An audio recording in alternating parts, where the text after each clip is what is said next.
remember you showed up looking like you were going for a job interview. Like your hair was slicked, you were wearing a button-up shirt. He goes, dude, because I thought the Greystone was like, you had a dress code. Yeah. I was in there with ripped jeans, like an army coat I got from the Salvation Army. I had the long hair at the time. And I was just like hanging. He's like, fuck it, this guy can dress like that. Like, I love it. Like, it's just, I don't know. I always just kind of, I always think I beat to my own drum. But then, I mean, I kind of do. I really don't really care what people's perception is about me. And I can see what other people are like that too. Like, that's why I kind of like always dug you. Because you're like, I don't give a fuck. I'll do whatever I want. Oh, yeah. And if people don't like it, then fuck them. You know what I mean? If they don't like it, lump it, whatever. Yeah.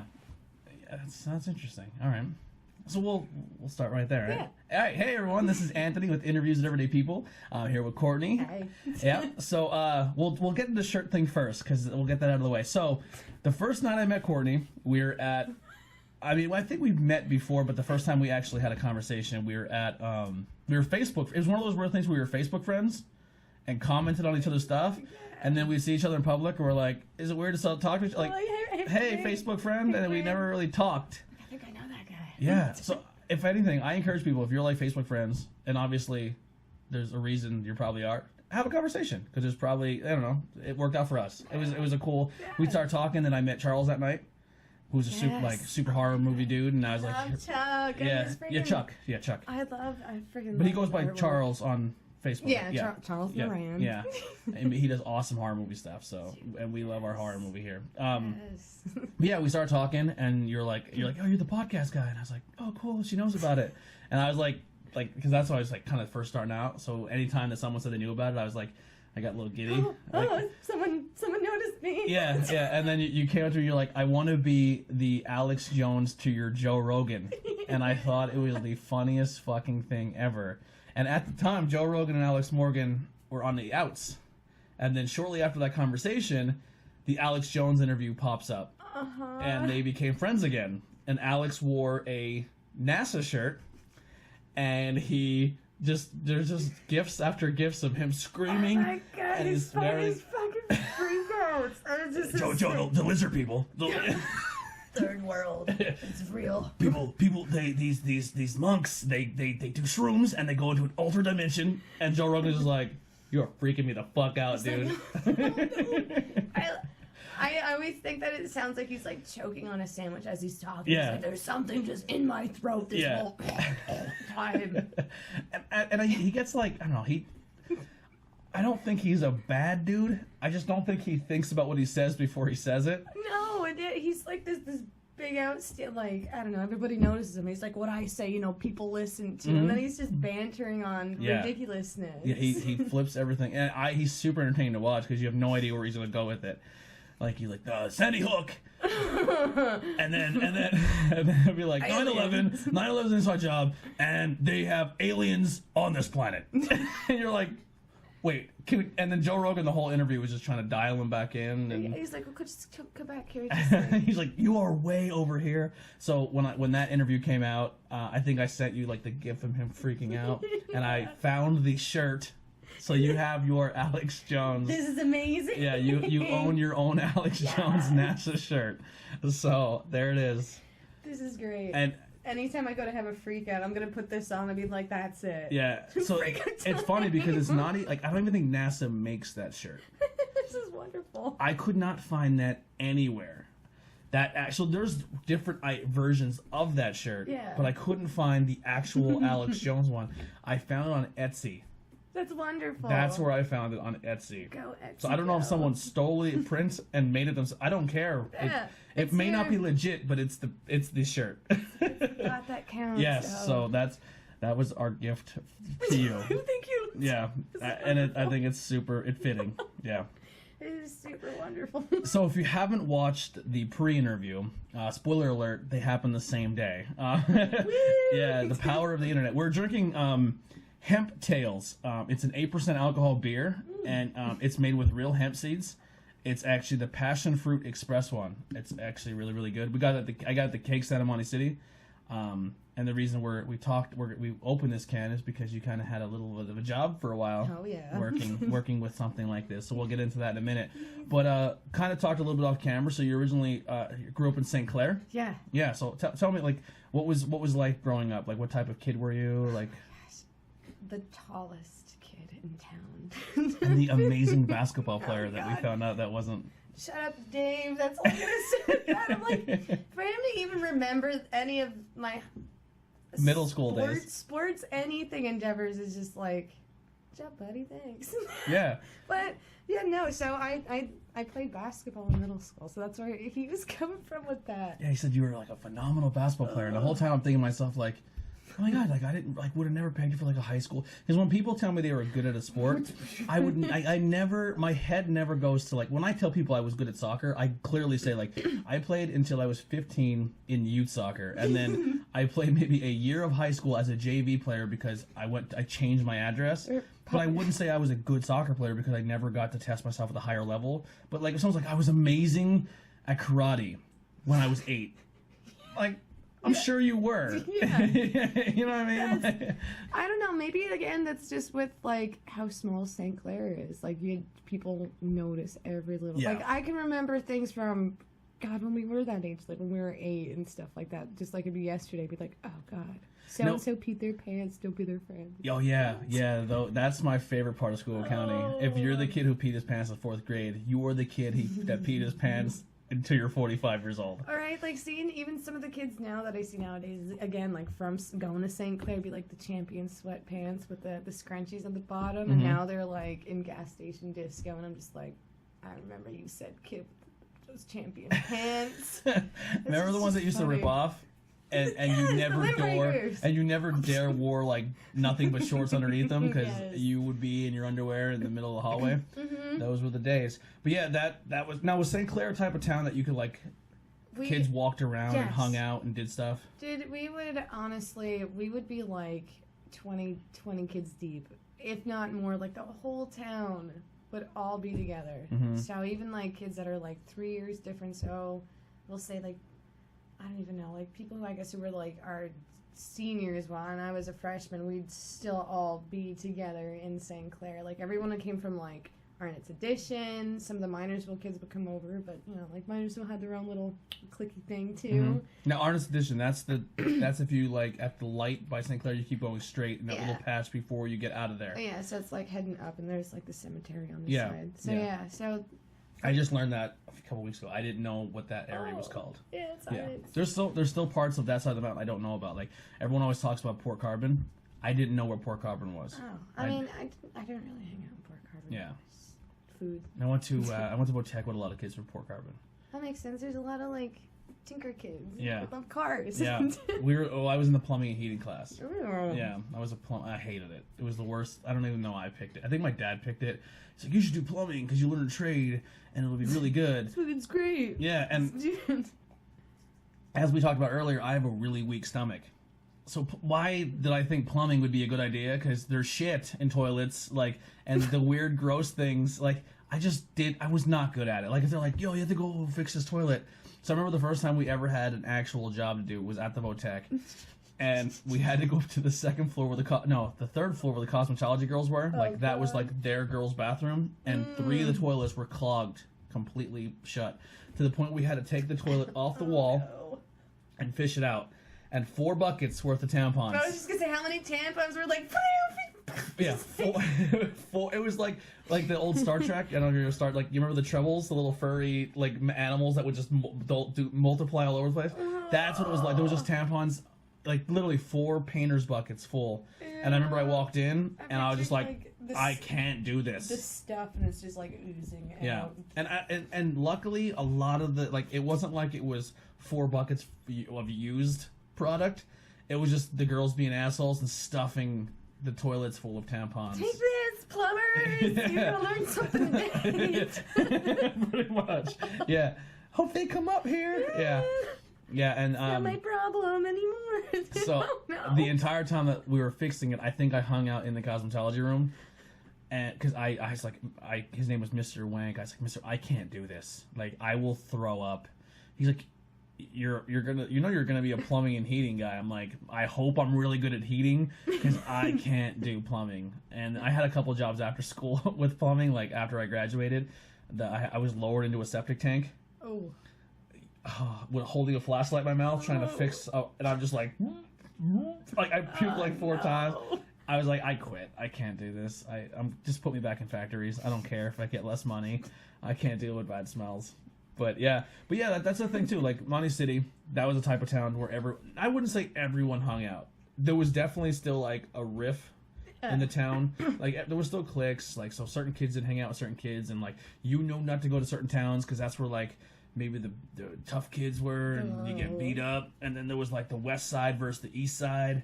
So like even if the tough kid was like your enemy, if the East Siders were starting some shit and the West Siders were there, even though that kid hated you, he's like, well, you live on the West Side, so we got you. It was like crazy. What was it like Cody's story? It was like saying about the kid that you guys both knew. Jesse. Yeah. I listened in on that part, and he's like showing up. He's like, yeah, I'm Cody, and the guy's like, you want to fight? Yeah. And you want to go, bro? That was a Monty City thing. Like we fought. Like it was something that happened. If you grew up in Monty City or Shenandoah and you somehow never got into an altercation or fight, I don't know how you did it. I'm like, I've gone to a couple bush parties and stuff like that, going out with Cody, and in those other areas too, it's a little intimidating, but I never had a problem. Even the girls were scrappy. I never actually had a problem though, but then again, being out with Cody's like, don't fuck with her. She'll fucking beat you up. And I'm just like, I don't want to beat anyone, man. I just play basketball. Yeah. I was a basketball player. I'm tall. Until like 3 years when you just all catch up to me. Yeah, no, St. Clair was just like a big dysfunctional family of just misfit kids. It really bums me out now that like parents are like, oh my god, if I let my kid go outside and enjoy life, he's gonna be fucking kidnapped and sold to the black market. That's like, I don't know. Tell your kid to scream. I don't know. Be loud. Let people know that there's something wrong. Like I understand like shitty things happen, but dude, we wouldn't come home until like let's come home when the lights come on. 2 hours after the lights come on. And I feel like if a kid went to a playground in today's time and didn't come home at 8 o'clock. They would be an Amber Alert at 8:15. Yeah. Like, it's like this is the same group of people that and our generation's at fault for this too. Like our generation, because I'm like 32, by Schuylkill County standards, I should probably have 4 kids, but I don't. Right. Yeah, but make it 5. But I feel like parents don't let their kids be kids anymore, and I think it's because our generation's parents scared the fuck out of our generation. Like you can't let your kid go do stuff anymore. I don't know. Like if they fall and scrape their knee, the fucking world will end. Like my kid will be like, let your kid experience stuff. We gotta give them replace some kneecap surgery. ASAP. Yeah, it's strange. Like you drive around, and like St. Clair had one of the coolest playgrounds of all time. Like I just remember the graffiti, like the painted wall, the basketball courts, and you drive by, and it's more adults there because they have to be like, I'm gonna watch my kid, make sure he's swing. Like let your kid get that freedom. Your kid's gonna fuck up every now and then because when he gets older, that generation's fucked. Right? I mean, like what kids now just like staying home and playing video games and like how crazy virtual reality is getting. That's it. I was a huge video game player, but I still went out and played. Yeah, I mean, like, huge on my RPGs. I played Diablo. At that point in time, like, I had a friend with me go to Walmart because he was, 15 or 16? I don't know. He was old enough to get the game, and because I was still, like, a puny kid. I'm like, hey, buy this for me. Like, $40, let's go. Diablo, man. That was a good game. So, yeah, I played Diablo, and be like... There's a Diablo game coming for the phone soon. Oh, shit. Gotta get a new phone. Yeah. You gotta upgrade your phone. Get on the new Diablo. Yeah, I think they were really excited because they thought Diablo 4 was coming. So Blizzard's like, there's something Diablo coming. And everyone's like, Diablo 4! What is this? And then, they put Diablo 3 on the consoles, which was kind of cool. I liked it, except it didn't give you, that Diablo offset for your skill tree. Yeah. You can't build it. It's just here's this and this. There's, no, I want windmill, swords attack. No, it's just, you get this. That's it. But so then everyone's excited for Diablo 4, and they're like, it's gonna be Diablo for the mobile, and everyone's like, yeah, fuck, like one of those shaker things when you spin it, it makes a horrible noise. Yeah, you know what I'm talking about, like the party shaker. It's going real slow. That's it's like it's just grinding, and they still make them. You buy them, who still buys those? But yeah, that's a sad thing. the kids don't do that anymore. They don't go out and have fun. They don't No. experience things, Like, and it's not their fault. No, I mean, like, being more sheltered and stuff, it just sucks. But, like, living in St. Clair, I lived on 3rd Street. I lived a block and a half down from that playground. So, that was it. I'd go up there every day. Every day. And we're playing basketball, getting our knees all scraped up, you know, like, whatever, going home. I remember playing, like, tackle football at the school, and, like, a fight would break out, and, like, I'd get jumped, or I'd get punched in the face, or kicked in the head. And I'd go home and I'd be like, man, I'm never going out again. And the next day you're like, what the fuck else am I going to do? I'm going to go out. Like, I wouldn't trade that for the world because it taught you stuff that, like, I learned being a scrawny kid who would get beat up a lot. I learned how to read a situation like, all right, I got to get the fuck out of here because shit's about to go down. Like, if you never learned those life skills, that's why maybe this is controversial. I'm getting in the Alex Jones. Oh no, here we go. That's why like 30 people get shot in a movie theater because like you like or get shot somewhere. Like no one has fucking skills. Like no one has spider sense anymore. They're like, what's that noise? I should run. They're like, what if I hide behind this table? Like there's just certain skills that kids don't learn anymore. Like old school like weather emergency things on situations. You're like, oh, tornadoes coming! Get in my tub! I gotta go lay in my tub. A tornado's coming! Get in the fridge! Indiana Jones style. Right, like, oh, earthquake! Get on the table. Yeah. Yeah, it's fine. Yeah, it's crazy. Like just like, and I think it's a lot has to do with the media too. Like they just put all the horrible, and obviously there is horrible things going on in the world, but it's not as bad as people think it is out there. Yeah, I mean, like, I would still like to leave my doors completely unlocked and be like, oh, the neighbor outside's fine, everything's fine. It's so shitty. It's so shitty. Yeah, I go out a lot, and I go out and I meet new people, and I think the ratio of people I meet that I'd be terrified are going to stab me in the neck versus people that I think are cool people there's a huge gap. Like. Yeah. So, listen, if you have a kid, let him go play in the playground. He'll be the only kid there, but let him go have fun. I'm on the no baby train, but yeah, I know, like, I love little kids. Like, I have a problem that I turn into a little kid when I'm around little kids. That I'm just like, me too. I'm like, how do I say no?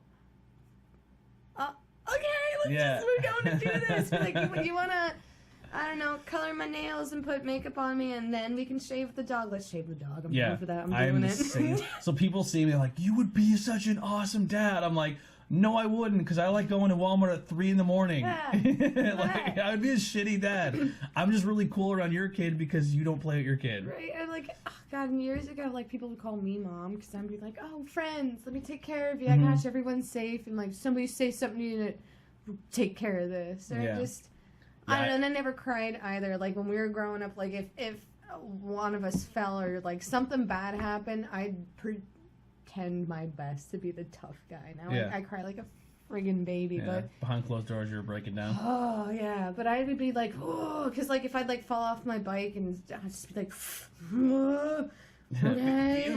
Be a man. My level's hitting 9,000. Okay, I'm fine, it's fine. Okay, and I would cry, and everyone's like, oh, my God, you got your blood, are you okay? I'm like... Yes. Fine, I'm not gonna cry. So I try to be a tough cookie. Yeah. And here I am. I'm just like a big old weird tomboyish lady thing. I'm just weird tomboyish lady thing. I love that. Yeah. it's awesome. Yeah, like growing up, you said I found out you're a huge wrestling fan. Like love professional wrestling. Was that always a kid thing of yours growing up? Yeah, because my brother tortured the heck out of me. So like my mom had darts. It was every like Monday night. She'd go play darts. My brother got to babysit me. No one was at the house except for like him and his friends or whatever. So you were getting suplexed. Yes, yes, right into the couch. What's the age gap between you and your brother? 7.5 years. Okay. So it's not that bad. Yeah, me and my brother I'm the older, obviously, but we're 11 years apart. Oh, that's not bad. 11 years and 5 days. Oh. Yeah, so someone in my family may or may not have gotten anniversary sex or birthday sex, and then me and my brother were born 11 years apart on those. Like, I'm December 5th, he's December 10th. Ah. Yeah. Well, I'm October when my brother's November, so I mean, like, it's kind of close. Yeah. A little bit. Yeah. And it's like, oh, all my kids are born in December. Well, what day's your birthday fall? Like, yep. Job, Mom, job, Dad. It's just like, high five. Job. Yeah, so I also grew up into wrestling. Now, could you remember your first wrestling memory? Oh God, being a little Making kid. you go back. I don't want to say I don't know because there's just so much to remember, but like Socko. Did you have a favorite?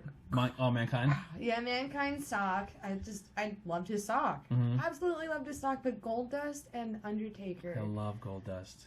Goldust. Undertaker, I'm on like, the fence about. Because he looks. I loved his character, but as I got older, his character did less. And I love horror stuff. When he got like more like Kid Rock-ish. I think that's what ruined the Undertaker for me. And then he tried to come back as a Taker. I'm like, I don't believe you anymore. I'm like, in my perception of being a little kid, like I remember him basically being dressed up like a Mortal Kombat person, like purple. Yeah. Just with his hat and everything. And he controlled the lights. Yes, and then Paul Bear. Ooh. I loved Paul Bear. He was great. I loved him. I loved him so much. But yeah, like I think the Undertaker like took me for surprise because it was just like, oh, he's like this dead guy. Yeah, he's a corpse. He's like Frankenstein. He's a necromancer. There's smoke and there's this wailing small man. Like, I loved it. And no matter how bad you beat him up, he'll eventually sit up. You waited for the sit up. Coffin matches were my as I'm like pounding your table. I'm like, frick, coffin matches. Wrestling like, does that. I loved coffin matches because I'm like, who's gonna get thrown in? And like, if he's getting thrown, I'm like, no, and he like pops out somewhere else. I'm like, how that happened? Now, if you're a Mankind fan, this probably happened before you got into wrestling now. But I don't know if did you ever watch the coffin match with him and Yokozuna, the big Chinese like sumo wrestler guy? Yeah, no. So they all jumped him. The whole locker room came out and beat up the Undertaker and put him in the coffin. Did it collapse? No. Okay, then so no. As they're rolling the coffin out, Undertaker's in it. Smoke pours out of the coffin, and then there's a camera in the coffin, and he's laying there, and his eyes open, and then they open the coffin, and he's not there. And I remember being a kid like, oh, how did they do that? and then he fucking rose up from the Titantron, like above the stage, and I was like, he was just in the ring, and then in your head you're like, wrestling is 1,000. He's really dead. Yeah. There's no other way a human being did that. But obviously it really wasn't him. It was another guy. But yeah. Don't ruin it. It was him. That happened. It's real. It's still real. It's real. But yeah, I always gravitated towards the bad guys. So every time there was like a baby face, like he's the good guy, he's the one you cheer for. I was like, fuck that. Like even as a kid, like my dad would be like, this is Hulk Hogan. And I was like, who's that Macho Man guy? Like, he kind of a dick, and I like him. Like, so I always gravitated towards the bad guys. And then, so my first wrestler was Macho Man, and then Roddy Piper. Loved Piper. I keep getting the beer burps. And then the first good guy I liked was part of a tag team called the Rockers, Shawn Michaels. And they came out with cool rock music, and they had frilly pants and tassels, and about anything with tassels. I yeah. feel like you're a sucker for tassels. I am. You know what? I just learned something about my Macho Man tassels. Roddy Piper, he wore a kilt. But the Rockers had tassels. Yeah, I was a glam guy. Flowing? Yeah, something nice and something in the wind. You shake it around. I need a jacket with tassels. I want a Macho Man jacket like as soon as possible. I kind of fight you. But yeah, then I was like, well, Shawn Michaels is my favorite, and then we watched all the way up until the Rockers had a fight, and then Shawn super kicked him and threw him through the barbershop window. And then everyone's like, well, do you like Shawn Michaels? I was like, yes. He's a bad guy now. And then Shawn was always my favorite. Anytime like tagged or like people that were teamed up, if they like turned down each other, that was just like, a big old breaking point. But you knew it was always coming. You're like, what's gonna happen? Yeah, and then Goldust immediately caught my attention. I always liked Goldust. He just retired the character Goldust. I know. I saw his little Instagram video of him just like having the mask, the mannequin, him just putting it away, and I was just like super sad. It's like your uncle died. Goldust. Goldust. The very first time I was like I fell in love with. I mean, I liked Goldust from the beginning, but when he had that street fight with Piper, do you remember that? I'm just nope. I'm like, This is earlier than, so you have to go back and watch. If you have the WWE Network. I've watched old so you have to watch the Street Fight. I'm gonna have to go back. So the Street Fight, I forget the stipulation of it, but somehow someone was gonna get Marlena, who, by the way, like, there's 2 women on the planet that when I was a kid and I seen them, I was like, I definitely like girls. It was Marlena and it was Christina Applegate from Married with Children. Yeah. I'm like, I like girls. I don't know what's happening, but I definitely like what's happening there. Yeah. All the way up. No. But yeah, so Marlena, and then anyway, but it starts off in an alley, and Goldust pulls up in a gold Cadillac, and Piper beats up the car, smashes the window with a baseball bat. They start fighting. He's punching, like, it was like a legit fight. Like, if you go back and watch the interview with Goldust or Dustin, he's like, he legit, like, I was concussed. I didn't remember half of it because he beat the shit out of me. He's like, this is real. Yeah, like Piper, like, it turned to a real fight, and that because they wanted to look good. They only had 1 take. So then they fought. Then a whole bunch of weird stuff happened. Like, Goldust was bleeding. Piper cut his hand wide open off the glass. And then Goldust gets back in his car, and he's supposed to back up, hit this Bronco that Piper was driving, this white Bronco, and then he was supposed to clip Piper, or Piper was supposed to dive out of the way, and Piper's like, fuck it. I'm taking the car. He got hit by a car. He fucking jumped, like, hit his knees, and Goldust is like shocked because he just ran over Roddy Piper, doing about 20. He's hanging on the car and then rolls off. Now this is right. I'm fine. Yeah, so this is right when Piper did the movie. They are the one where they put the glasses on. They're alive, or they live, or something like that. You remember that movie? Oh. I think it's They Live, or They're Alive, something like that. I almost just said. Yeah, but they like the obey because they're all like aliens or whatever, or demons. But yeah, so it was right. So he did like movie stunts. I guess he really went for it.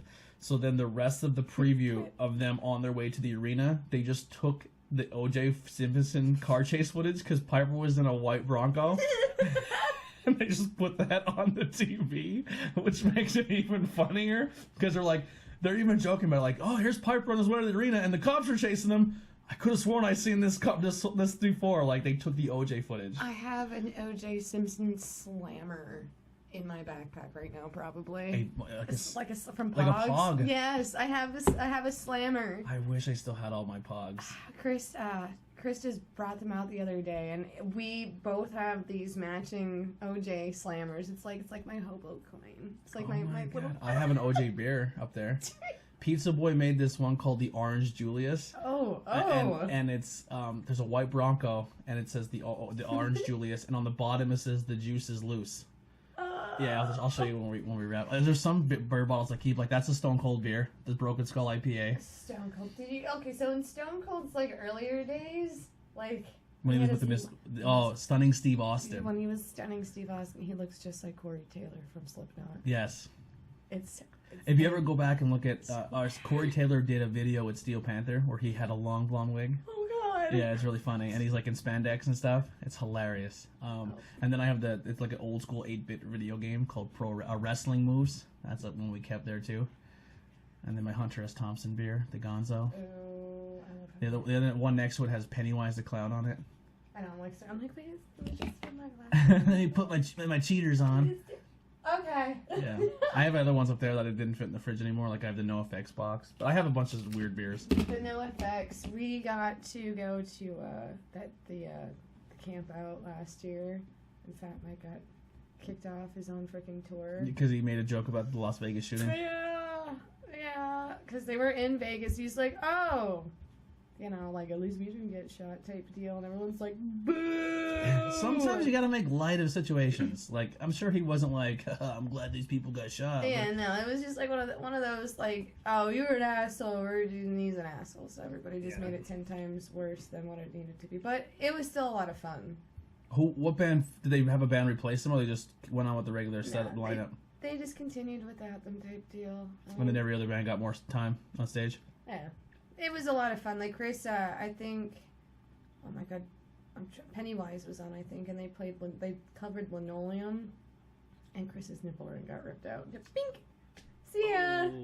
Because we were just, like, beep-bopping around, and it was so hot that I even caved to just wearing pasties. So I'm just like, yeah, this is great. Pasties. I feel so free. Yeah, and I'm just like, oh, and then like we had. He should have wore pasty. Well, Chris's nephew was with us. Billy was with us. And I was just like, Billy. I was just like, you're seeing all of my boob, but that. I'm just like the pasties, and I'm like, okay, it's fine. Everything is fine. He's such a cool kid. I love Billy. He's gonna be on the show. Good. I'm gonna have him on there. Good. He's probably just gonna be like, so, everything's fine. Today I did this. Billy's such a cool kid. He's gonna be so talented because he's working really hard at it. Yeah. Yeah. Oh yeah. He's like the perfect fit for that family. Like you could tell he wants it, and he's going for it. Yeah. I'm excited to see his development. He's such a little dork. I love, the other day I just messaged him too. I was like, I mean, to be fun. Like Chris and Eddie are dorks too. Like they're dorks. Yeah. If you look at them, like they're rock stars. But they're video game, comic book reading, wrestling fan dorks like the rest of us. Chris is such a dork, and he's so quiet. Yeah. That's the thing, because people are just like, oh, Chris, he's like, you guys you're so like me. Like me, I'm loud. I'm like, woo! That's me and Heidi. Woo! Everything's a party. It's like, oh, we're going out. I go, oh my God, we're going out. And Chris is just like, we're literally going to the store. It's okay. And I'm just like, oh my God, this store. And he's just like, we can see so many people. Yeah, I'm like, they have avocados. I'm going to get the thing. Oh my, the milk. And he's just like, we're going to the store. It's fine. I'm not allowed to go grocery shopping anymore because I grocery shop. Like, remember when you were a kid and your parents took you grocery shop and you're like, I want Dunkaroos and Jell-O and pudding, and you literally eat food like you're a kid that couldn't get all that stuff when they were a kid. So when I go grocery shopping, I buy all the stuff I wanted so I'm like, all right, we need milk, bread, and this, and I'm like, but we can also get Gushers, fruit bread, chocolate milk. Like when I stop to get like cold cuts and stuff, I still eat like a piece of cheese. They're like, "Is this good?" I'm like, "Yeah." Weigh it. Bye. I still do that. I'm like, I will eat like a piece of cheese if they're like. Yeah, I do that. Are you? Because I feel like we're on the same page with this. Do you ever like when you're? I'm a grape eater. I'm still the grape. Do you? Yeah. Do you ever go to like the bank to put money in and you stare at the lollipop bowl? Like I remember when I used to get lollipops, and you're like. I still take them. I'll still take lollipops. You're like, they're definitely for kids, but I still want. Oh, being spoiled. So Kira Bishop. So her mom worked at the bank for forever, and every time, guaranteed, I got my Swedish fish. Yeah. I'd be like, Kristen, where's my fish? She'd give me my fish. So anytime, any bank like adventure. I get candy. I'm not leaving without candy. The same way. Like I still want that. Like you better give me a sticker after my doctor's appointment. Like yeah, it's even better if it's scented. Oh my God, scented sticker. Yeah, they were the days. I'm the same way. I still like when I go out and do stuff. Like all my T-shirts have to have something on. Like I don't think I own many blank T-shirts.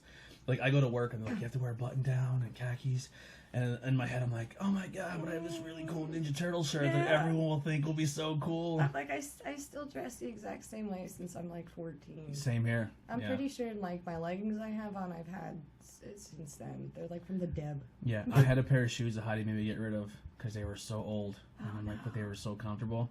Like, my toe stuck out the one side. And I was like, I can't get rid of these. Those are the best. Yeah, I'm the same exact way. We have a lot in common with that. Like, all my T-shirts, like, my T-shirt collection has gotten so bad that it's taken up an entire closet. I'm such a grungy little fucking kid. Yeah, that's what I am. Just like Heidi had to install a second bar in the closet for more, and that second bar is full. And then I have a drawer or two drawers full of T-shirts, and then I have like you ever do like you see this laundry day, so we're doing laundry, but we have like 2 stacks on top of the dresser of T-shirts, like that.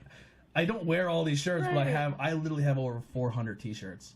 And then every time I go see a band, I'm like, oh, I gotta get a band shirt. I gotta like represent. That's so like I have all these band shirts, and don't let that deter you. If you're watching the show and you're in a band, I will wear your shit on the show. I love it. I'll wear it out. Give him a shirt. Hook me up with a shirt. I'll wear it. Look alive. Hook me up with a T-shirt. Yeah, awesome. It's the only free shirt I got. Good job, guys. But no, I'm all about paying for it too. Like I paid for the first shirt I got, and they hooked me up with one. But I'm all about like I'm the big thing. If I go and see a band, I know it's like $5 to get in. Yeah. I'm bringing an extra $20 for a T-shirt. Anytime like I go out to like a show, like I just saw I hate God. Oh my God, another shirt. Like anytime I go to like shows, IwEP. I like that. I love them. But anytime I go to a show, I'm like, I survived. I didn't get knocked out. Because half the time I put myself in some shitty situations that I'm like, I'm gonna stand next to the pit, or like, I'm going in. The pit got crazy, I think. Well, the pit didn't break out during the Crowbot set list, but during the, what was that first band? He Is Legend? He Is Legend. It was getting crazy. It was okay. It was alright. And I mean, like, I didn't go up there. I didn't get, like, I wasn't involved. I literally just stared at the crowd the whole time, laughing, like losing it. I love watching dad moshing when, like, dads are trying to mosh and they're just like, and then they, like, dance around. Then again, it's just like. Heidi got killed at a Faith in Exile show in Strikers not too long ago. Oh, no. Like, murdered by this huge dude. Like, I'm about it. Like, listen, if that's how you enjoy the music, go for it. I'm not gonna tell you not to mosh, because that's, I mean, do you? I'm not gonna be involved. Right. My body can't do that no more. Like, I'll watch you from afar. But I was kind of upset for a little bit, but I didn't want to cause a scene. But like, Heidi's tiny, obviously you've seen her, and she was just not paying attention and enjoying and watching the band for what she could see through people's shoulders. And this dude just like shoulder attack, like literally leaned in, like picked her out and just hit her in the back as hard as he could. I can't with that. So it's just like, it gets to a point that I'm a snap. Like, I'm a little person. I'm real nice. Paige but Johnson like, tried to fight the guy. She was really upset about it. There's Chris and I, when we were in Denver, got to go see Code Orange, and that was insane. Like, they're nice people and stuff like that, but like just that set, we got kicked out even before they came on. Lifeless came on. They're from Jersey, and you got kicked out of the show. Yeah. So, but we got let back in. But so there's this kid there that's just like, oh god, he was like a fucking prick. Like, he was just dressed up in nothing but like a jean jacket outfit. Nice, Converse shoes. His pompadour is like nicely gelled, and he's on his phone. And all of a sudden, like a drop hits, and he just goes over and kicks these girls, and they all had exes. Like, you could blatantly see that it's just like a group of all these little underage girls just out enjoying a show. Just comes over and bam, like kicks them a bunch of different times, and like the fourth time, Chris and I are just like looking at each other. I'm like, I'll hold the coats. I'm like, I'll be the keeper of the coats. I'm like, you get him. I'm like, go beat this dude up. Next thing you know, it like, Chris just jumps on this guy. This dude's like, behemoth of a friend comes out of nowhere, just grabs Chris and goes to punch him, and they're all coming back towards me, and I just like, I kicked everybody. I was like, ah! I have the coats and I'm kicking. I'm like, this is not happening. And we all got jumped, and the bouncers came and like kicked Chris out and all them, and like, they didn't grab me, but like I quick grabbed like a vinyl. Kick me out too. Yeah, and like I quick grabbed my vinyl and stuff before I left, and I go outside. And I'm like, what the fuck? I'm just like screaming, and everyone's like looking at me. I'm like, you kicked out the wrong people. I'm like just going off. I'm like, that guy there. I'm like, he's hurting people. I'm like, this guy is legitimately going after like these girls. And we all got left back in. Did you go back and fight? No, but I just kept eyeing that guy. I was just like giving him the eyes. I'm back in here. Like, yeah. And then, like, the girls came up to me, they're like, thanks so much, like, we saw you, blah, blah, like blah. defending like, us. yeah, and they're like, the dude, and this girl's, like, finger was all, like, mangled. She just about, like, broke this girl's finger, so I'm like, I get it. Yeah. That's when it gets a little weird. Like, if people are stepping back out of the way, don't be like, hey, oh, you're trying not to be in this? Like, just enjoy your pit. Yeah. So, like, I'm a 50-50. Like, I get it. Like, if you're a female and you're putting yourself close to those situations, like, you're gonna get hit. Yeah. Don't cry about it later. You know where you're at. Yeah. Versus, like, you're away from it and somebody just is coming for you. Then I'm gonna be pissed. Yeah. Like, no, I didn't want that. No, I wasn't even anywhere in your area. Why the fuck did you? Yeah, just with single My me Bad out? Body, we went to the show at Comedian Club, and I was like, all right. Everyone was telling me the Damned things were a lot softer. Like, they're kind of like pop rock. And I was like, I don't see how that's a possible thing, but okay. Now, I'm not a big heavy, like, I don't know where, like, the line crosses where it's heavy and then, like, oh, that's not heavy, you're a fucking poser. Like, that line. Like, heavy metal and, like, pop music is pop music. All the fans are like, cool, we're all pop, we get along. And then there's, like, the punk music. There's still a little bit of a gap where, like, that's not real punk, that's pop punk. But, like, heavy music and rap communities, like, there's a clear line of if you're on one side, you don't like the other. Right. So I don't like those two genres. I like all. Like, I'm like, hey, I'll listen to all of it. But so I was like, okay. So everyone's like, yeah, the damn things are good, but they're really like they're not that heavy. And then the first band, like they called it the dad band. I don't know if you like the opening band. Yeah, they were cool. Phobia? Yeah, something of the sort. they were older. They were older band, but they were cool. Like he screamed a little bit. He was having a good time. And then the second band, I forgot the name again. He is Legend. He is Legend. I met them after the show. Super cool dudes. I didn't understand his Kanye Drake dancing. It just didn't seem like it fit the music. I got to see them open up for Guar. So in the exact same outfit. I was like, oh, striped shirt? Mm-hmm. Okay, cool. Yeah, I liked it. I mean, like, I enjoy their music. And then Crowbot came out, and, like, so I was watching this girl in the front row from the balcony. And she was front row, and she literally leaned on the railing the whole time, and this is her face at the entire show.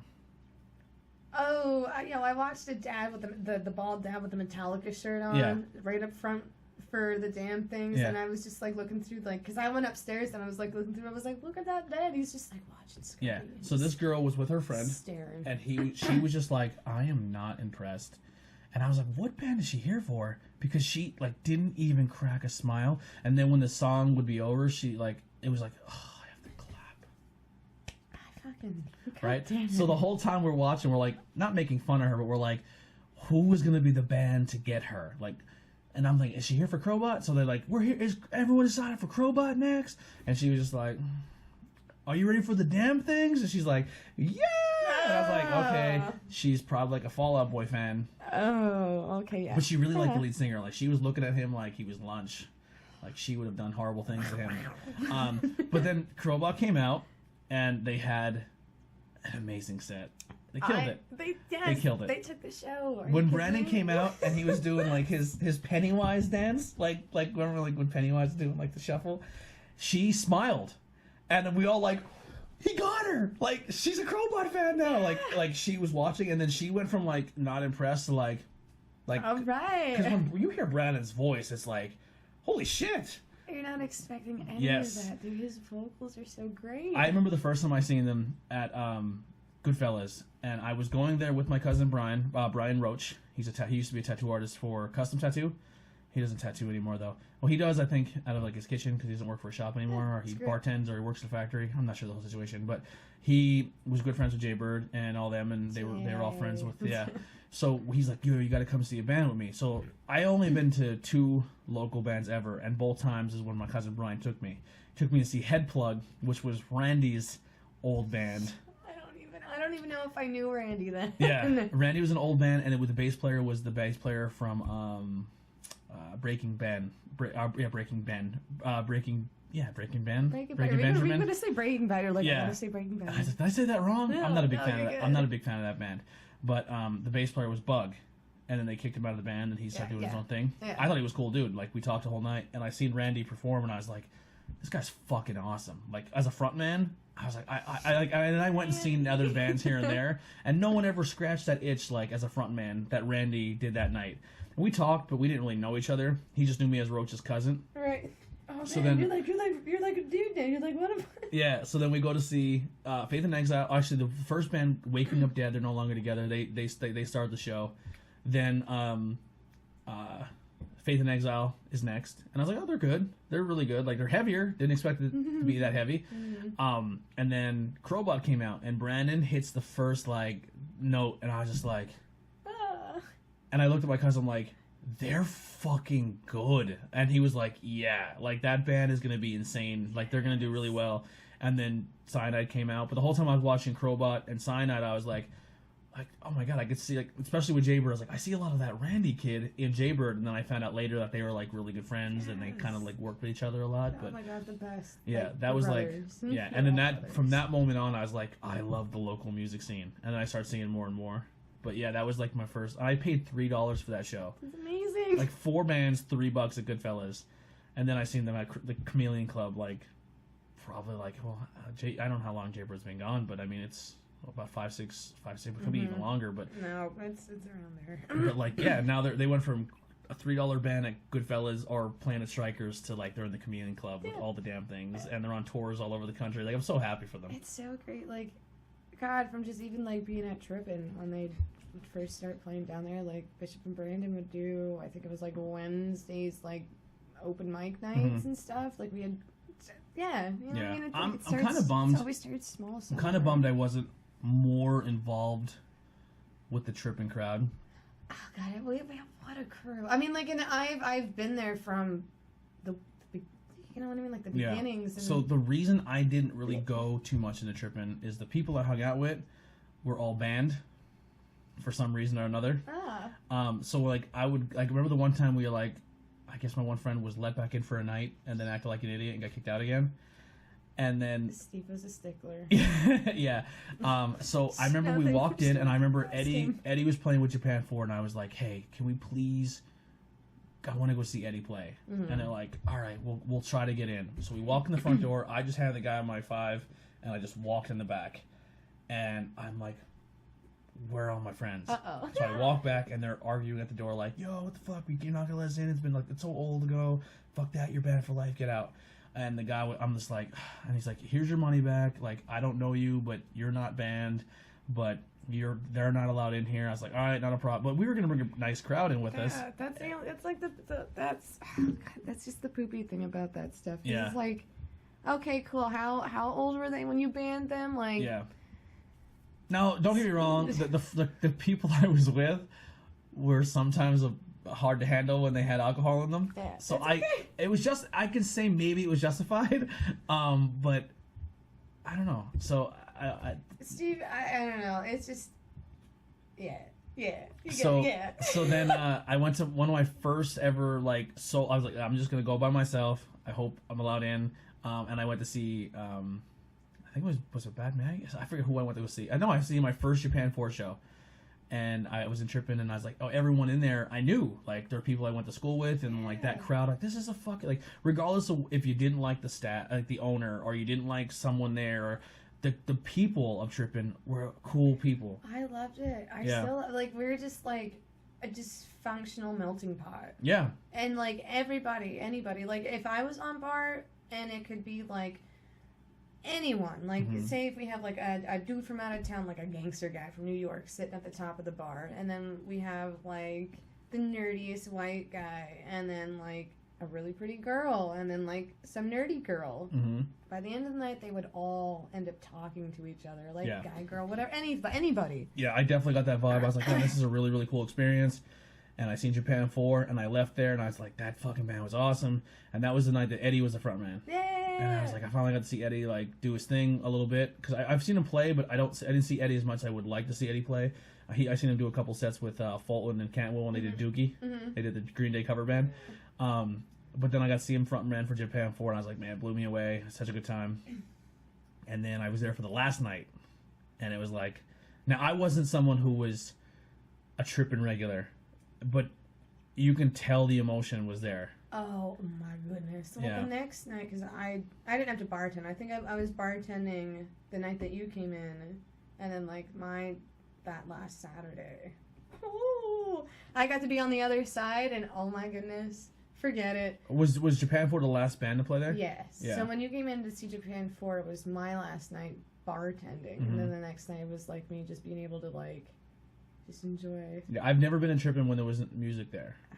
I mean, it was still an just open, awesome time. Like, there's just so much room for everybody to do things. So I'm a huge, like, I love the music scene right now. I love all the bands. Either if you're a cover band, if you're a original band, I just really like the music scene, and it could be all genres. I think all the people that are in this area that are willing to put themselves up there and they're willing to give it a shot, I respect the hell out of them for doing it. Yeah. And some bands are obviously better than others, but those other bands that maybe aren't as talented, they got to pay their dues. They just got to keep working and stay at it and work better. Practice. Yeah, and that's what it comes down to. Like, not everyone starts off amazing.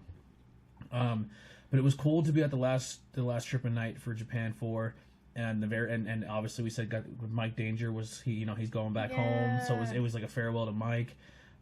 We got to thank you, Mike chant going, like a wrestling chant. It was fun. But like at the very end of the night, I looked around the room and I was like, man, I was just counting, like, there's this guy from this band, there's this guy from this band. Like, there was like 7 or 8 different bands that were there representing their bands, all there for Trippin's last night and to support Japan 4. And then at the very end, like, everyone from every band. Somehow I got up there and we were just singing "Quiet Things" by Brand New. Yes, that was. I'm pretty sure Steve requested that song too, and like, oh my god, I like as soon as I heard that, I'm like tapping a beer and I'm like, no, my heart. I'm like, I like trying not to cry. I was like, oh my god. Yeah, so it's 3 microphones set up. I think 2 or 3 microphones, and each microphone had 8 people around it, just singing. I remember. And Japan 4 played. I remember Mike being like, "It's Japan '74." I was like, "Yeah!" And I just looked down. Everyone's just on the stage, and I'm just like, it was such a good night. Like the feels, the energy that night was so Megan good. was crying. Yeah. And then there was just Jasmine and I just dancing behind the bar all night. That was the first time I met Jasmine. I work with Jasmine's daughter. Do you? Oh, I just gave her a little tattoo. Faith? Yes. What'd she get? It says "My Only Sunshine" like in the inside of her I'm arm. gonna call her out on her work. Be like, hey. I heard you got ink. Yeah, Are you man, badass you're a now? tough guy. Dude, she took it really well. She just laid there. She just didn't even flinch.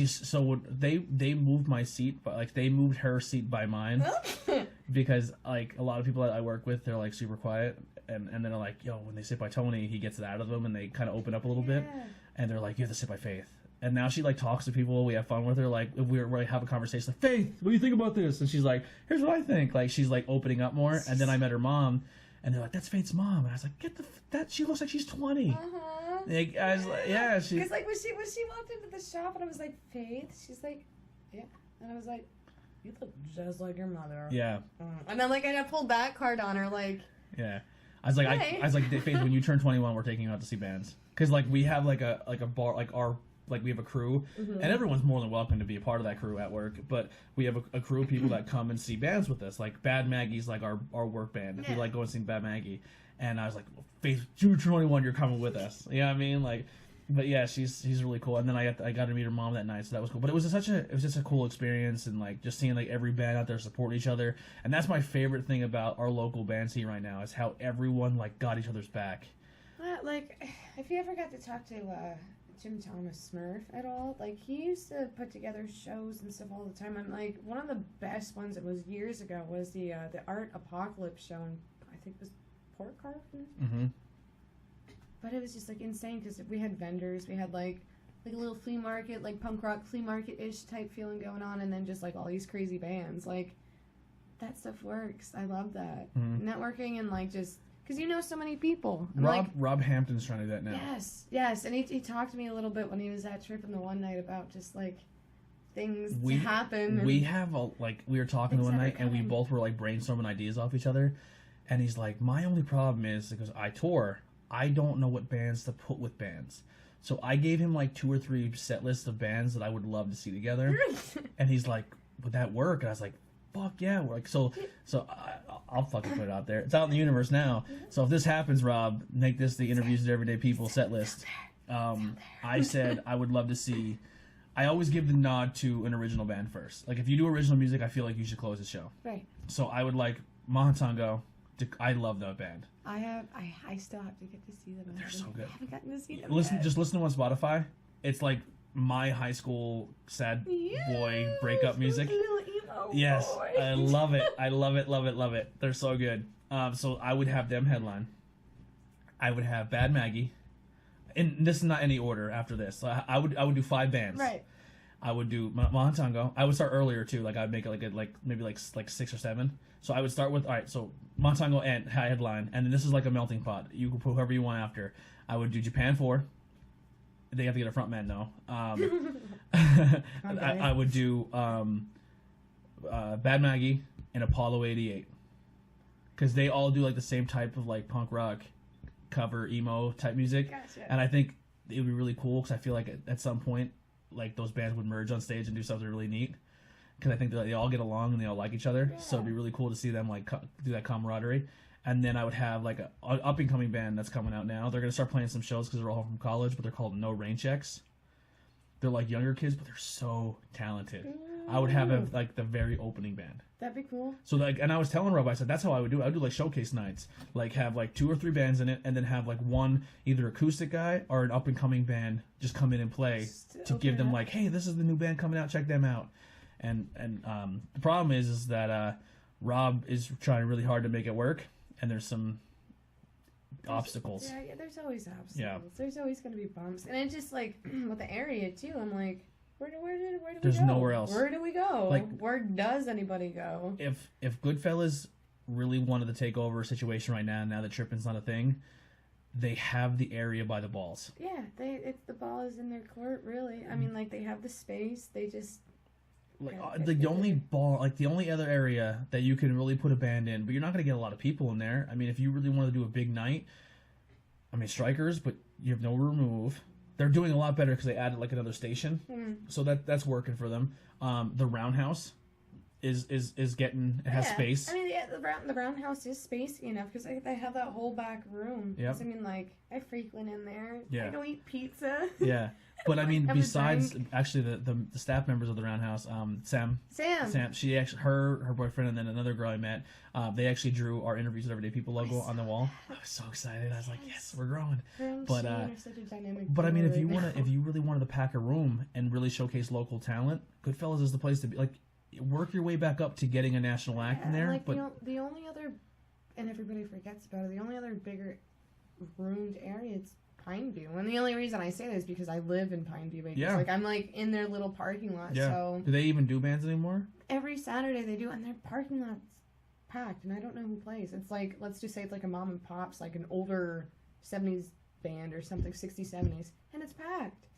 So, because, like, I had to go pay rent the other day, so I just, like, mentioned something to Lisa and Sunny, and I was like, shows, flea market, ideas, and they're like, just come talk to me. So, if maybe, just throwing it out there. Yeah, I because mean, there's space, there's so much space, it's just that, I even told them, I'm like, there's going to be metal music if you let me do this, or, like, any ideas of, you'd I'm be like like, the booker.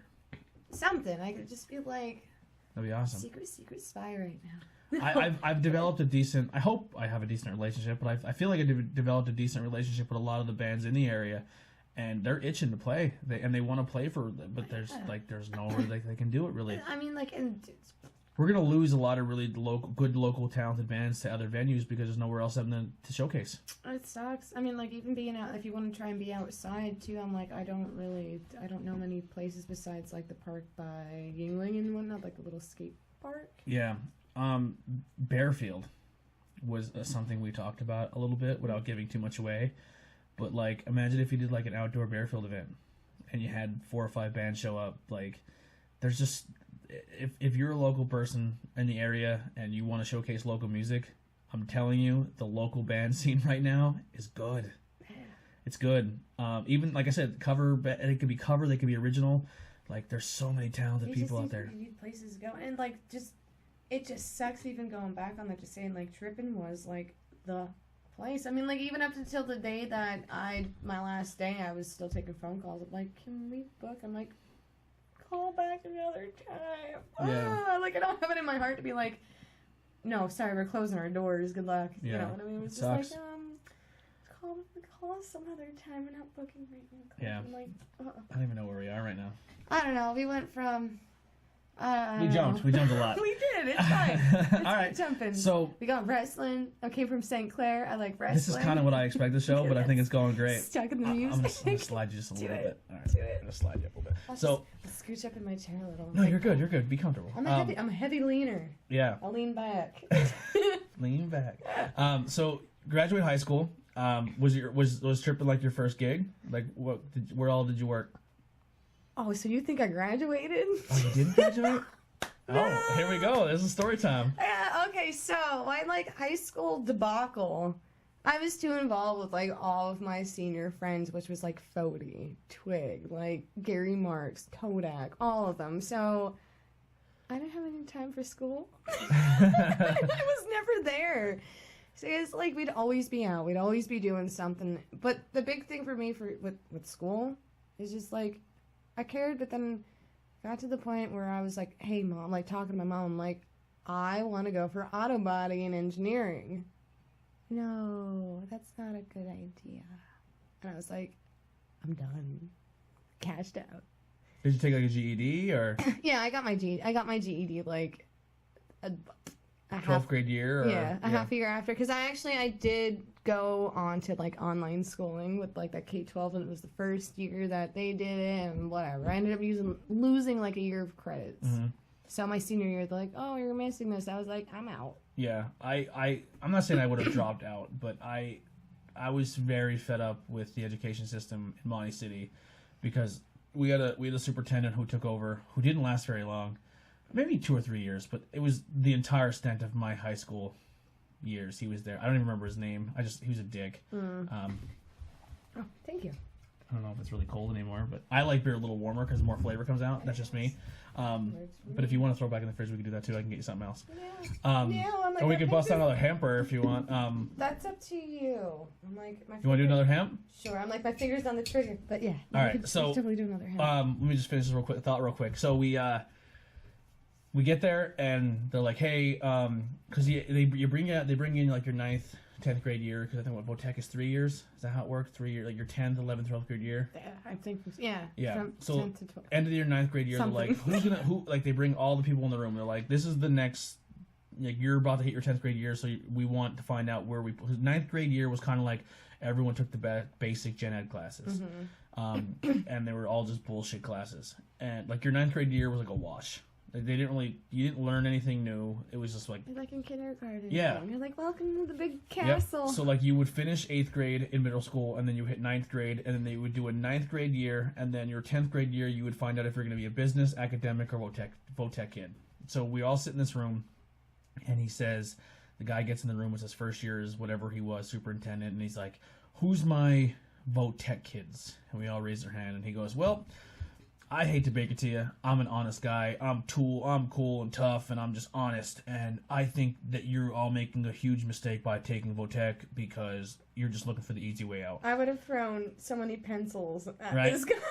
And it stuck when he said it, and I was like, fuck you, right? I was like, you know what I mean? And because they were prepping us, like, what did you want to take in Votech? And they kind of got that stuff taken care of so they could figure out your 10th grade year if you were first half or second half and stuff like that. And he goes, who's your business? And those kids raised their hand. He's like, well, you're just looking for the second easiest way out because the business thing is not smart either. And he goes, who's my college prep kids? The ones that are going to change the course of the future for the rest of us. And they all raised their hand. He goes, well, you're the ones I'm really focused on in this high school. And I was like, I don't like this man. I was like, cool. I don't like him. Right? So then, and then I just like, and I think I said something because I am a smart ass, and he's like, and he goes, yeah, I was making a face or something, and I was just like, whatever. And he's like, what, you have a problem? And I was like, yeah. And he goes, I'm like, so you think I'm going to be a waste of being a Votech kid? And he goes, yeah. I mean, maybe he was right because I don't do plumbing and heating anymore, but that was my choice for not picking the right. He didn't know about your stomach. Yeah. But he didn't also, but once again, like, I didn't pick a course that I think I would have excelled in Votech. Honestly, if I can go back, I would have probably taken like computers, like something with computers, even though that's everyone else's thing. But that's something I could have used more. I mean, I do plumbing now, but I don't like doing it. I have just the work experience I had in it. People ruined it for me. So he goes, "What's your problem?" I said, "Do you know how to fix stuff?" He goes, "No." I said, "So when you take your car to a garage, who fixes it?" "Well, the mechanic." "If you have a toilet, if you're something wrong with your heating system, who calls to fix it?" And he goes, "I call plumbing and heating." I said, "I hope to God you call me because I'm charging you triple because you're a piece of shit and don't think I deserve it." And he goes, "What?" I said, "Just what I said." I said, "I hope every Votech kid in this room remembers your face. Yeah. And then when you call us for services, I hope we stiff you. I hope we stiff you like because you're a piece of garbage." And he's like, "You can't talk to me like that." I said, "Then kick me out because you just told a whole group of kids that we don't mean anything and you're a superintendent. Please, let's fight with that one." Yeah. And he kind of looked at me like, "Oh shit." So the next year, a bomb threat. Yeah. So literally we hit our 10th grade year and they're like, okay. And I liked art. And I wanted to get into music, but it wasn't cool to be into music. Like I always was into the music scene. I wanted to learn how to play instruments, but it wasn't offered to me unless I was in the band. Right. So I was like, oh, cool. I want to pick an art class and maybe a music and this. And they're like, well, you're a Votech kid, so you're going to get the same classes every single year from 9th grade all the way up. So I took the same classes 9th grade, like literature, basic math, like nothing, every 4 years. So the same thing we learned in science in 9th grade, they gave it to us again in 10th. Same thing. Insane. So when we were in homeschool, we were bored because it was all shit that we lost interest. We felt like we were like not cared about. Yeah. So I'm sleeping in literature class one day and they're like, wake up. I'm like, what? I'm like, the superintendent's at the door. I'm like, I don't care. And he knocks on the door, and he goes, "You sleeping?" I said, "Sure am, sir." And he goes, "Why you sleeping?" I said, "I'm a fucking failure in my future anyway. Leave me the fuck alone and go back to your office. Go check on the college prep kids." And he just looked at me like, and I was like, "Challenge me, because you said the fucked up. You're the one who's planted this seed. Go away. You shouldn't even be worried about me sleeping because I'm a fuck up. Remember?" And he just walked away. And that was like my whole high school experience. But let me go quit a beer real quick. So if you want to talk to yourself, you can. I won't be. My thoughts to myself right now. I'm in a kitchen. Do a little. Well, you want hemp tea or you want the citrus? Citrus. Citrus. All right. Drinking more weed beer. What about hemp? There you go. Thanks. I gotta finish my victory first. Oh my goodness. Delicious. But yeah, it was. I don't know. So I definitely can see where you're coming from because I think public education can definitely let you down. Yeah, it's something, but it was just me being a stubborn piece of shit. That smells like that doesn't even smell like the hemp anymore. That smells like ginger ale. Oh. Right? That or like an orange soda. Yeah, it's like more of an orange. You're right. It's more of an orange soda. But that smells like a soda. It's really good. Really? Yes. Better than the passion fruit? Yeah. Oh, I'm excited now. Like, Heidi might like that. Really? Yeah. It's tastes like a Tic Tac, almost like an orange Tic Tac. I should text her. Heidi. There's a drink that tastes like a Tic Tac. So you get your GED. Right. Yeah, anything. I just feel like the public education should gear towards what the kids are passionate about. I wasn't really.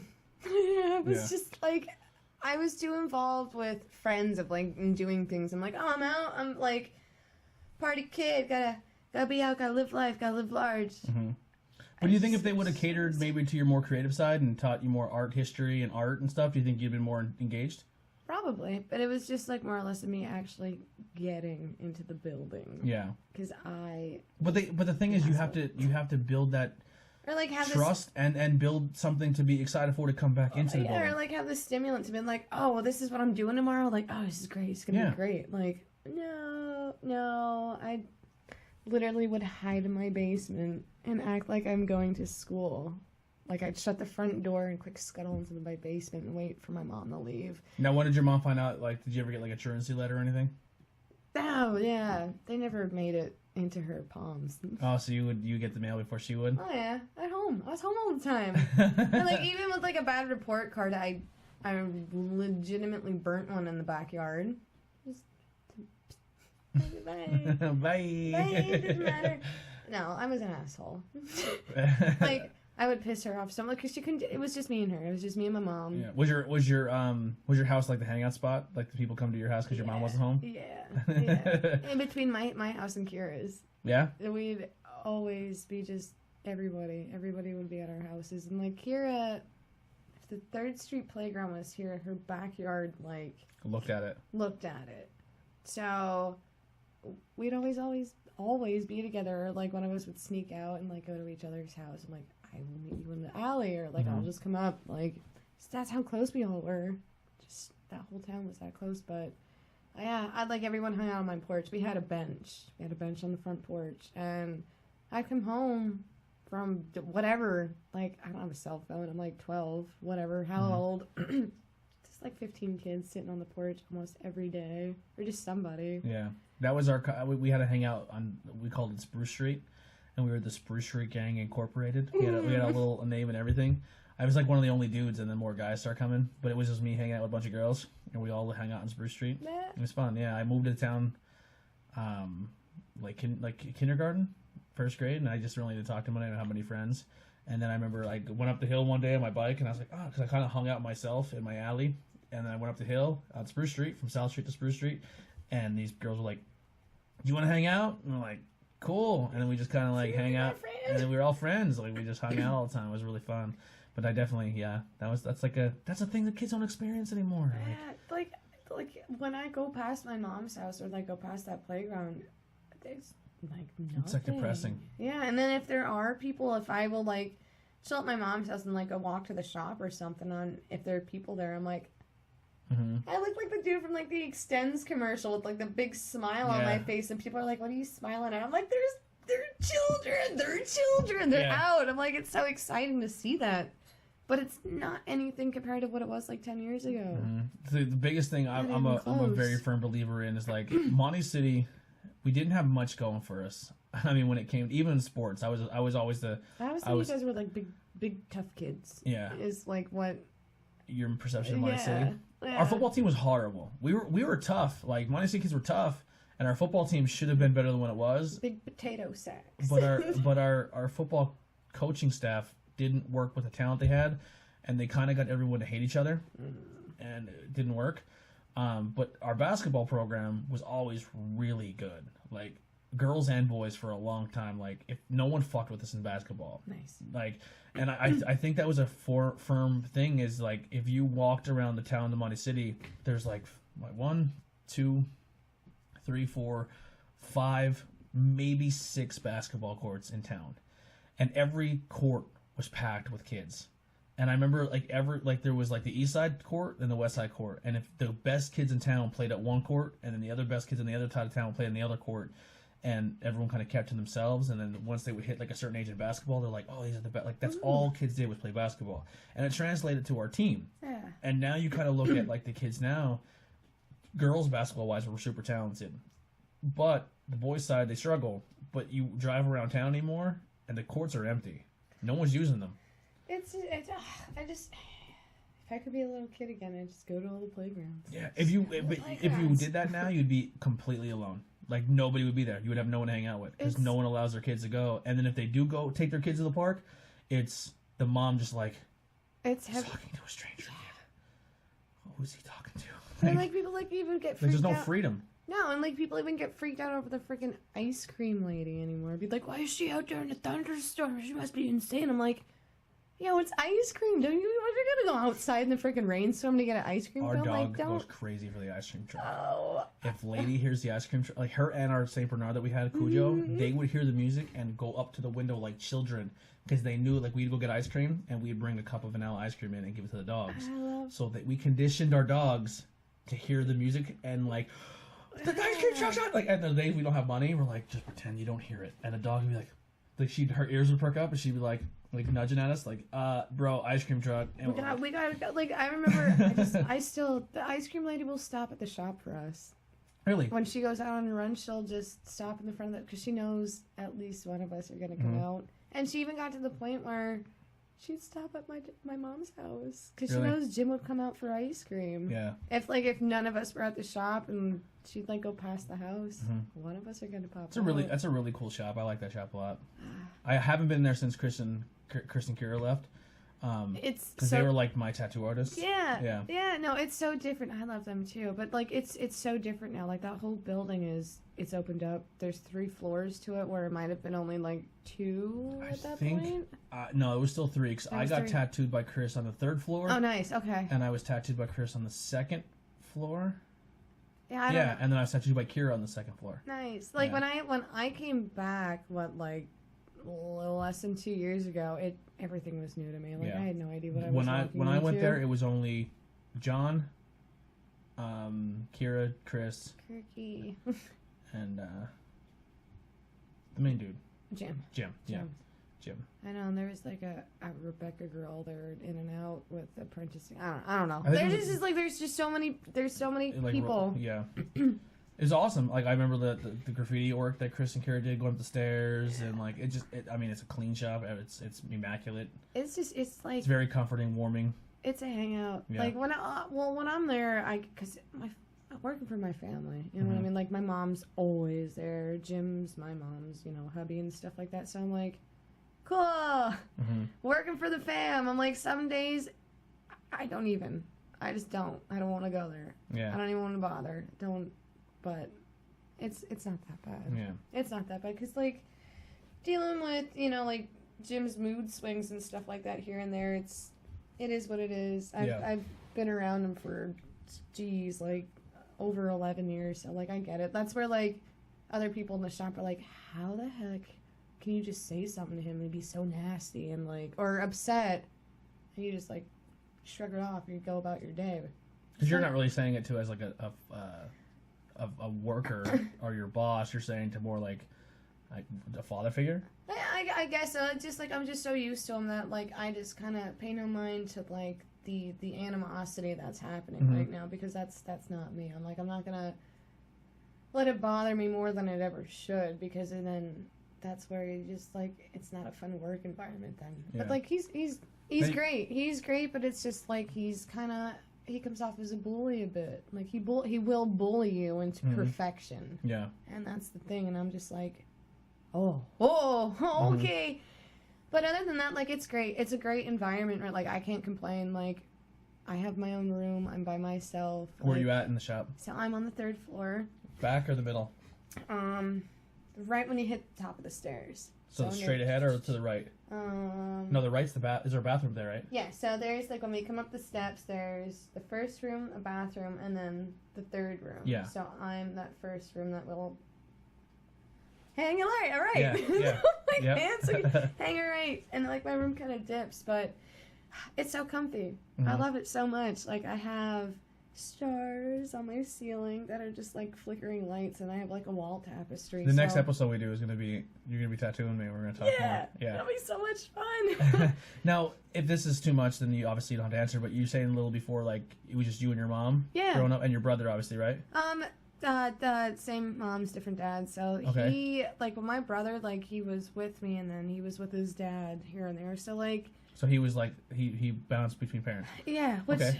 Now, your father figure. Right. What's the story with that? Oh, so my daddy... my mom is, like, she likes them dark meats.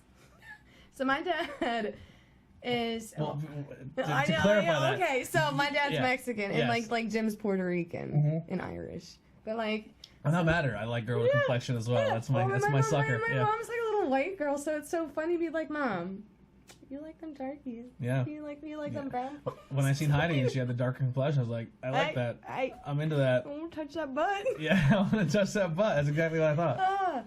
Well, so my dad was, and it's so strange because, like, you know, like growing up, it's like there's that one parent that you're like, oh, I hate them. Like, they're so mean. They're a terrible person. Which every hormonal teenager goes through. Yeah. So like that was like my dad in an odd way. He was like the Rico Suave, the partier, like my.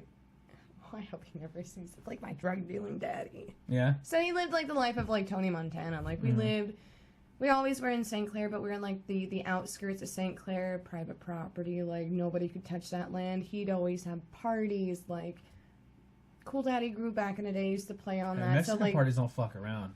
They go on for 4 days. Yeah, my dad, like I said, like he was untouchable when I was little. He felt like he was untouchable. He was like Tony Montana. So like if you've met Donnie France, the music scene, like it was like Seven Theory. I don't know, but old bands. He used to like practice on the property, so there's always bands like in my dad's property because we sat on like close to an acre. So you can play loud as you want. No one's gonna care. Yeah, and he had a pool house, so like these bands would practice. So then the weekends they'd have a show.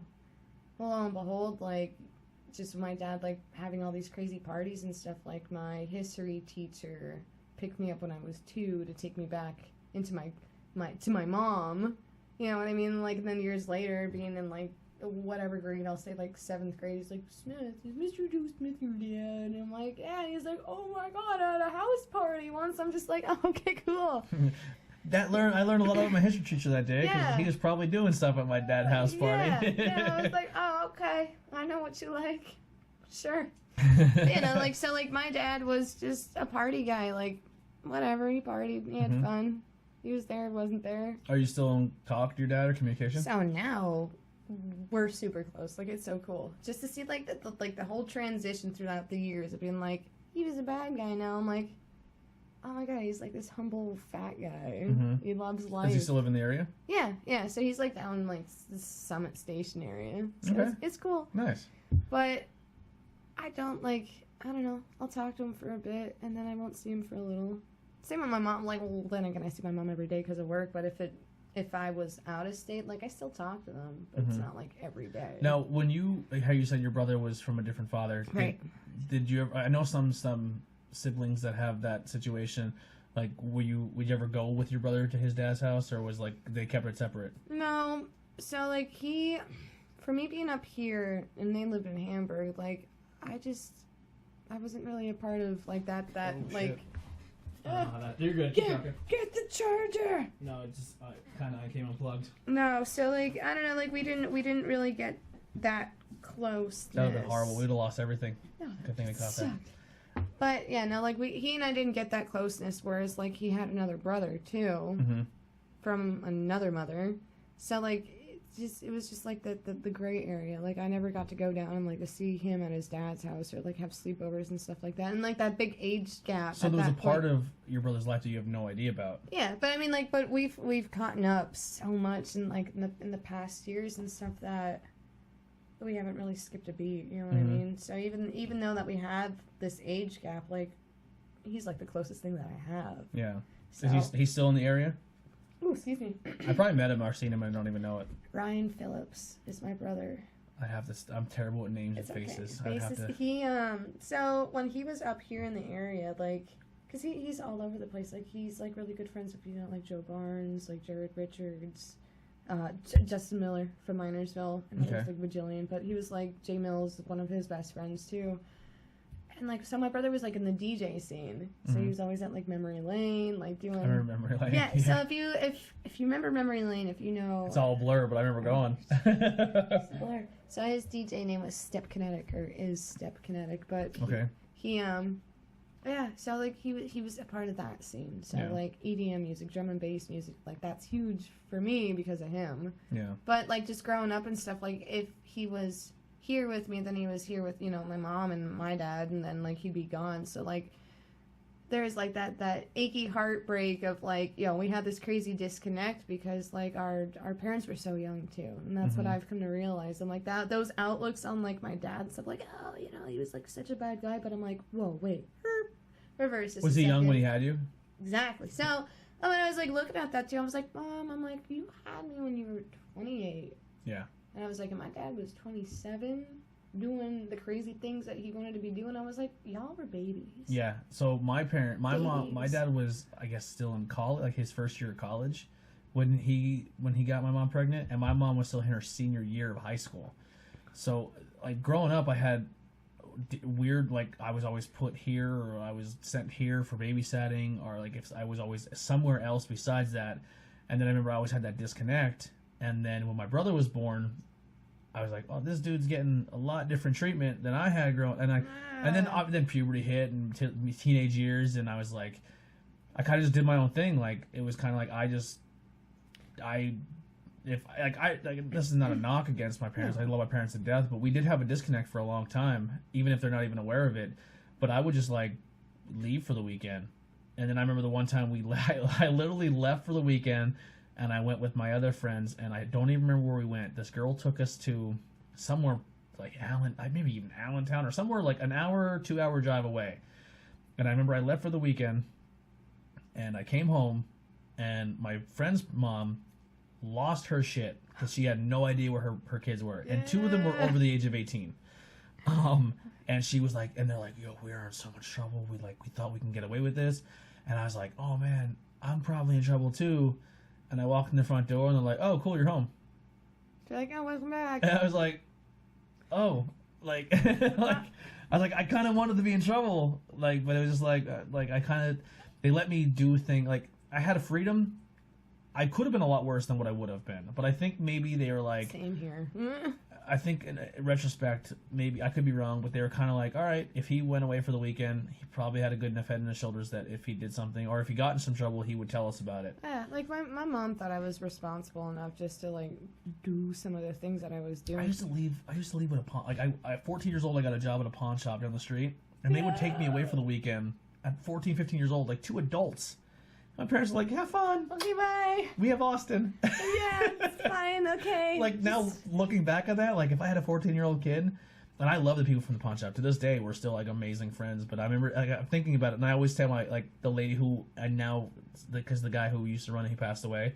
But that guy was, like a father figure, uncle, like, he was family. Like, that guy taught me a lot about life. But I told Maxine, I was like, her daughter now is about that age, 13, 14 years old. I'm like, if Lexi went up the street and met someone from a pawn shop and said, I'm going to go away for the weekend. Would you let it happen? She's like, no. And I was like, That's like, that was me. right? That's just so crazy. Because, like, now, like, what, you know, I was just going to say, like, what Netflix, like, abducted in plain sight.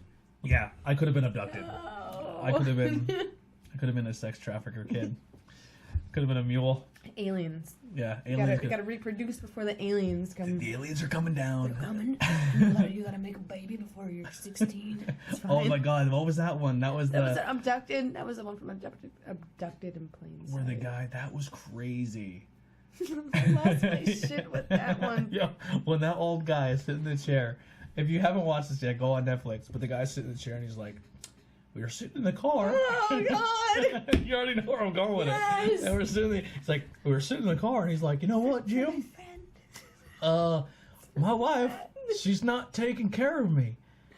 Do you mind giving me some hand relief? Oh my god! And he just looks at the camera and goes, and I did it. And I did. It was a relief for a friend. It's like, what the hell? You jerked off your buddy. I'm like, you blackmailing. Wow. All right, here's since we've both seen this, because Wow. we've been going off topic the whole time, and I love it. I think we're having a good time. This is my brain. Like this, I will be on like Earth. We're on Earth, and it's the main subject, and all of a sudden you're like, cheese. Butterfly. ADHD kicks in. Yeah. Right. I'm just like, my mom swears I don't have it. I never. She told me that when she took me back in the early 90s. Oh, when every kid got tested? Every kid got tested. And I failed. Like, well, not failed. Like, I survived, I guess. I passed. Because I think I failed, but my it. parents were like, we're not putting him on pills. Apparently, she claims that I don't have it. But nowadays, I'm just like, I have some. Like, yes. Yeah. There's something that just keeps my brain clicking. And I'm like, I forget what guest we had on the show. We talked about this. Did they give you guys fluoride and Yes, the fluoride tablets. Be like, I want the pink ones always, or the lime green ones. Like 2 times a day, I would never take them. I would hide them under my tongue like I was in jail. And then I go to the bathroom, and I don't know if you're aware of this, maybe because you work in a bar, but you know how the urinals have that hole? Yeah. Like so if it overflows, it like kind of like a tub. It has that water. I used to try to spit it and get it to go in that hole. It was like a carnival game. I never took the fluoride. The holes in the sink and the urinals and stuff like that, I'm always like, where does that actually go? And I know, it goes back into the drain, like it pours back, but like when I was younger, I was just like, so if there have a if this is the sink, I like would check. I'm like, no. Yeah, so if like this is your bowl, right, and then the hole's here, it's like hollowed out. So if you were to crack it, it would have a hollow point, and the water would flow back into where the drain would go. See. And you thought you didn't know anything about being a porn. See that? Now you know the anatomy of a toilet. Mr. Wank taught me so much. Either that or I just broke a lot of toilets in my day. But yeah, all right. So let's get back. Sorry. No, I love it. It's funny. Just like the anatomy of a toilet, though. So you get your GED. Mm-hmm. Now, when you go on your first adventure, we'll say. Okay, so we're speeding up. Yeah. Unless there's anything in there you want to talk about. We'll probably come back to it. Right? I'm like being just because there's so many bush party stories, like whatever. I mean, if there's one in there. Being a kid in the woods would probably like fill up. I never went to bush parties. No, I wasn't cool enough to be invited.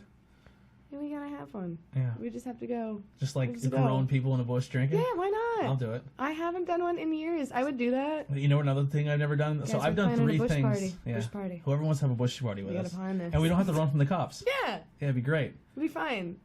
Just maybe. We'll just go to the. We could sleep in the woods. Yeah, we'll go to the. I'll bring my van. I only camped 1 time in my life too. Yeah, I'm not an outdoorsy person. If I see a snake, I hate my life. I hate snakes. So they scare me. With camping, I could bring this straight to Cali. So like we're there. We made it, guys. We just flew a plane. Yeah. So we're in Cali now. Okay, so we're in California. It's hot. It's real hot. Right, here we go. We're gonna do this. So all my adventures and everything. I was born here, whatever. Left 2014, went to Colorado. It was fun. I went through like just the experience of basically kind of being alone. I was like me and one other girl, and like I lost my grandma and stuff like that, and I took care of her before I left. Mm-hmm. So that was like one of the big things for me. It was just like, I'm leaving her. You know what I mean? I'm like, she's okay. She wasn't like didn't know what was not going on, but she'd forget real fast. But so I took her mammogram until the day I left, which was like in October of 2014, because there was just this big thing that, like, my Allison at the time, she's like, you know, if you turn 25 in this area, you're never leaving. And I was like, bitch, I got 2 months. I gotta get out of here. It's kind of true. You kind of get chained. Yeah. Yeah. So that was just like I barely traveled. I've never really went anywhere in my life. It was just crazy. And then, like, a couple years prior to, with Jaybird passing, it kind of just opened my eyes. I'm like, yo, life is fucking short, and there's so much to see and people to meet and things like that than just be like disconnected in the place that you call home. Because there's so much that goes on and nothing all at the same time, and it's just kind of what you make of it, of the area. But so get out to Colorado, have less than $2,000 in my freaking pocket, get out there, put myself in school, go through the motions of, like, I lost my grandma, not being home, like, I flew back like 3 or 4 times, just like filling gaps, seeing people, whatever. And then what were you doing for, like, work or occupation in Colorado? I was the goddamn bartender. You bartended? Yeah. So I bartended out there, 2 different places, like the Piper Inn, and that place is just insane. It's a little biker bar, and it's so fast paced, and they have a turnover rate out in Colorado that you have to do good one day, and they're like, see ya. You're done. Like, there's no, like, oh, come back tomorrow. Now, did you have your style when you were in the biker bar, or what was your... Oh, yeah. I just, like I said, I've been dressing the same way since I'm, like, 14. Just, like, a band t-shirt, goofy pants, like, or things that just don't match. And did you fit in with the biker crowd at all? Oh, yeah. You did? Yeah. They're just like, hey, it's Court. It's okay. Because, I mean, like, there is some plain Janes. There is some girls that, like, have no bras. I don't wear a bra half the time. I have one on today. But, like, I don't... You know what I mean? Like, people are more open out there than here. Because, like, I'll go to Walmart and just have, like, a normal outfit on. And I'm just like, people are staring at me. And I'm just like, what the fuck? I'm like, open your minds. Expand your mind, people. I'm like, just because I have dreadlocks and I'm a white girl. Okay, cool, stare at me. You kind of got a little bit of a conversation starting on my... I've never, ever had that ever on my Facebook page. Yeah, I called that out, and I was like, I see that. I see it happening. So you told me, and I didn't see it, right? So it didn't alert my phone. And then it came up, and I guess... I did some work in Harrisburg, working with my little brother Craig, and I kind of developed a little bit of a following in the Harrisburg area, in like, their local hip-hop rap scene. Yeah. And R&B, and I guess, I don't know if it was the dreads, it may have, I don't know, or the piercing, I don't know. No, I'm telling you. But somebody people tagged their friend on your post of saying, interview coming soon. With a ha-ha, just a goofy It wasn't even like a ha-ha, it was just like, they tagged your friend, and then the girl who was tagged said something, and then the other girl, I think, did a laugh face or something, and I'm not about that. Like, everyone's entitled to their own thing, and I was like, hey, is there a problem here?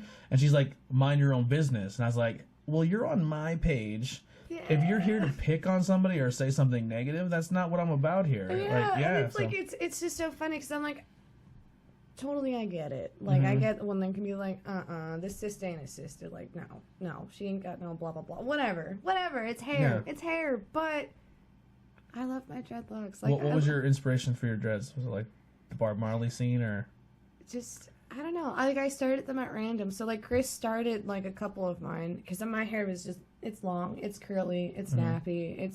I have ethnic hair from what I've been told. My roommate is a hairdresser. So I also be like, Court, you got motherfucking ethnic hair. I was like, thanks. Thanks. I'm like, humidity, forget. Poof. It's just super curly and big. So I started dreading, like, pieces of it. And then... just kept going and going, and then when I knew that I was going out to California, I was like, if I'm living in the woods or working on a farm, I'm like, there is no time for me to even care. So I just dreaded all of it. I used to shave my head too, so like they're a little lopsided. You do the whole one side shaved? Nice. I used to shave just the one side of my hair. I had a faux hawk. Now with the dreads, you have to over clean it, right? Like, you have to, like, kind of overwash it to, like, kind of get it started. Like, what is the process of starting dreads? For me, it was a little easier because I have that coarse curly hair that you back brush, it gets fluffy, and then you just I crochet it. Yeah. Oh, you crochet it. I go in with the crochet. Is it like hard? Yeah, you can touch them. They're great. I feel like I'm doing like when the black. Can I touch your black hair? Yeah. It is. It's very hard. Like if you whip that around. How did I just do that? Did I just do a magic trick? I had my hat on, and that was awesome. Yeah, and I took it off, and my earphones are still. I interviewed Meg D, and she has one dread. Yes, she used to have a whole head from what she told me. Like I don't know her. Now, is there any going back from that? Like, if you were like, I don't want dreads anymore, what's the process? I'd have to comb them out. Get like this metal brush to like comb them out. And it'll be hard and hurt and be painful? Yeah, because I've had them going on like between like 3 and 4 years. They're badass looking. And there's little baby ones. There's a baby guy right there. Yeah. I just put that one in maybe 2 days ago. When I was going to see I Hate God. I was just sitting in the van. I'm like, okay, here we go. It's like there's. I like how you dye them and stuff. That's pretty cool. Thanks. I've always like when we first started talking. I'm like, I always dig your look. Like you kind of don't give a fuck. No, I don't. Now, Thank you. if I hope this isn't like an offense, but like, cause I kind of when I was talking to Cassie about it, like the first time I seen her, I was like, you kind of reminded me of like a more of like a punk rocker version of Amy Winehouse. Yay. And then Cassie's like, that's really rude because Amy Winehouse isn't pretty. And I was like, I always thought Amy Winehouse was kind of attractive because I think she's a hot because babe. she didn't give a fuck. Yeah. Like she just did her own thing, and she's one of the most talented people I've ever met in my not met, but one of the most talented people we ever had on this planet. Yeah, I mean like. It's funny too, cause like Chris and I have like a little joke too, cause that's his lady. Like he loves Amy. So does Really? Eddie. And they love Amy Winehouse. Maybe so that's his attraction to you. like, Come on over, Valerie. I love that in karaoke. That's like my karaoke song. The video of her singing Valerie when she came out of rehab, and she felt like she had no talent and she had nothing to worth, and they like sit down and sing this song, and she sang it in their video, and you could literally tell she's going through transit, and like she's shaking and she's singing. Every time I see it on Facebook, I always share it, and I get like emotional. Like the nice slow coat, like acoustic. When she's sitting on the chair. Yeah, yep, like a little couch in like a green room. It's so good. I attempted that on karaoke like maybe like 2 weeks ago, and it was so fast paced. I was like, Oh, the Mark Rodson version. Yeah, and I was just like, I can't do this. I was like, I failed. I can't. But I love Amy. Well, the joke with Chris is that he always wanted to get an Amy Winehouse tattoo. He's like, oh, if I get that, people are gonna think I got a tattoo of you. I'm like, oh. Just get Amy with dreads. Yeah, right. I'm like dreaded Amy. Yeah, dreaded Amy. I always wanted to get a pinup girl, but I wanted to get like a geisha pinup. And it was, I think I seen the first artwork of it was the Ed Hardy tattoo, and I was like, well, I'm not doing that because it's corny. But Ed Hardy did this really cool drawing of a pinup girl holding like an umbrella. But I wanted to change, instead of more like the Japanese look, I wanted to get it more look like Heidi. Oh. So it would probably look Hispanic. Right? And, but I always wanted that tattoo, and then I was like, all right, but I wanted to get it on my ribs, and then I was like, fuck that, because I hate getting tattooed. Oof. It's like, listen, if you're the person who's like, oh, tattoos aren't bad, you're a fucking liar. They suck. If you're the person who gets a fucking 13-second tattoo and you tell me tattoos aren't bad, shut up. I don't want to hear you. If you haven't been tattooed for more than 5 or 6 hours, there's nothing fun about that. No, I mean, yeah, no. After a while, you're just like, I feel so bad when I go to do my final wash. Like I soap you down, and that's my favorite part because I feel like it's like, oh my god, I feel like you love the I mean, like, with me getting tattooed by like Jim's heavy-handed. So he's everyone told me that he like has this Bishop was heavy-handed. They called him the Hammer. I never got tattooed by them. He was very pleasant. Yeah. That's awesome. And then Kira is a very pleasant tattoo. And on both their tattoos, I have going down both sides of my leg. So they got a little bit of calf and a little bit of shin bone on each. Shin. And then and then one of them was a little closer to the knee, like on the corner, and both the tattoos. And then Chris did my Winnie the Pooh. Aw, Pooh Bear. So that's Heidi's tattoo. So it's Winnie the Pooh drinking a Gears iced tea. I love it. Yeah. Fun fact: Gears iced tea, the 2 lemons with the glass, looks like a penis. So I have a little penis in the Gears iced tea container. See it? Yeah, it's awesome. I love it. Yeah, Chris did. He's like, it looks like a dick in there. I was like, keep it. I like it. So the cool thing with Chris and Kira is like, they're like, what do you want? So every time I get a tattoo, I literally tell them, this is the idea of what I want. You draw it. That's perfect. And then I don't know what I'm getting until I show up. And if there's something small I want to tweak, I may tweak it. But for the most part, like when you're getting a tattoo, I hate when someone's like, I want to get this, and I found it on the internet, and I want this person to recreate exactly what I found on the internet and make it. I'm like, that's not letting the artist be an artist. I felt like today, for instance, I was doodling on the whiteboard, and one of the other artists, they had that customer come in, they wanted matching tattoos, like little like king, queen, crowns. Mm-hmm. Well, they gave her like a Pinterest, obviously, like a Now you and 14 other thousand people in the world have that same tattoo. Well, how cool is that? That's not cool at all. So what she did, she redrew it, tweaked some things. She's like, okay, so this is what I have for you. She's like, I just wanted to make it different so it's not exactly the same thing as that what you saw the guy. And I'm just like drawing, I can just hear him. He's like, well, I want it exactly like the picture I gave you. Or, you know, he's like, it's like a waste of, he's like, that's what I want. And she was like, okay, cool. She's like, I'll just. Now my cousin Brian would have been like, Mark's tattoos is up the street. Well, that's what he used to tell people. And he's like, your cousin's a dick. Yeah, I mean, and it's like small little things that it's just like, oh, all right, sure, we'll just go redraw it for you. But like, holy shit. He goes like, she went upstairs like to do this stencil to redraw it, and I'm just, you know, ear hustling. And his girlfriend was like, well, I like the one that she drew. She's like, well, what's wrong? He's like, He's like, that's not the exact crown that I wanted. So he's like, I don't care if she like added a line or a dot or something to it. I want what I sent her. And I was just like, wow. You're paying an artist to be an artist. If you want someone to trace something, you're not getting your full experience. No, I mean, like, and when people come to me with like little Pinterest and like, it's cute. They're cutesy little things, but I'm just like, can I add some shading? I was like, can I tweak this? I was like, do you care if I do this? Do it. But I'm still a baby at it. You know what I mean? Like, I'm still baby stepping, so I'm like, you know what drives me crazy too? So when Heidi wanted to get a tattoo that said, time waits for nothing except death or something. So you wanted this giant quote. Yeah. And I was like, listen, I was like, if you want a quote, do a quote. But sometimes people have fucking Bible pervert, like every fucking part. I have a quote on my arm and a quote on my chest and a quote on my ribs and a quote on my legs. I was like, take the quote and be artistic with it. Take the quote and take it to a tattoo artist and say, can you turn this quote into an image?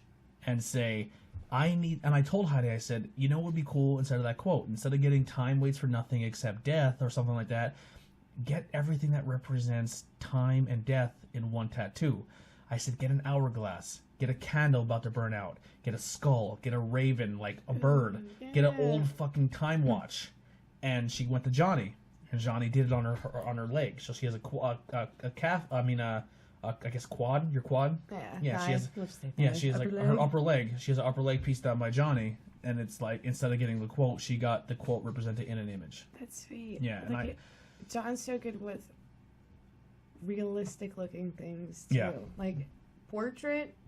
He's great. Yeah, Roach did my portraits. That's my grandparents, and then this is me and my grandmother on that side, and then I have my dog's name that passed away, not Cujo, my Rottweiler, on my chest.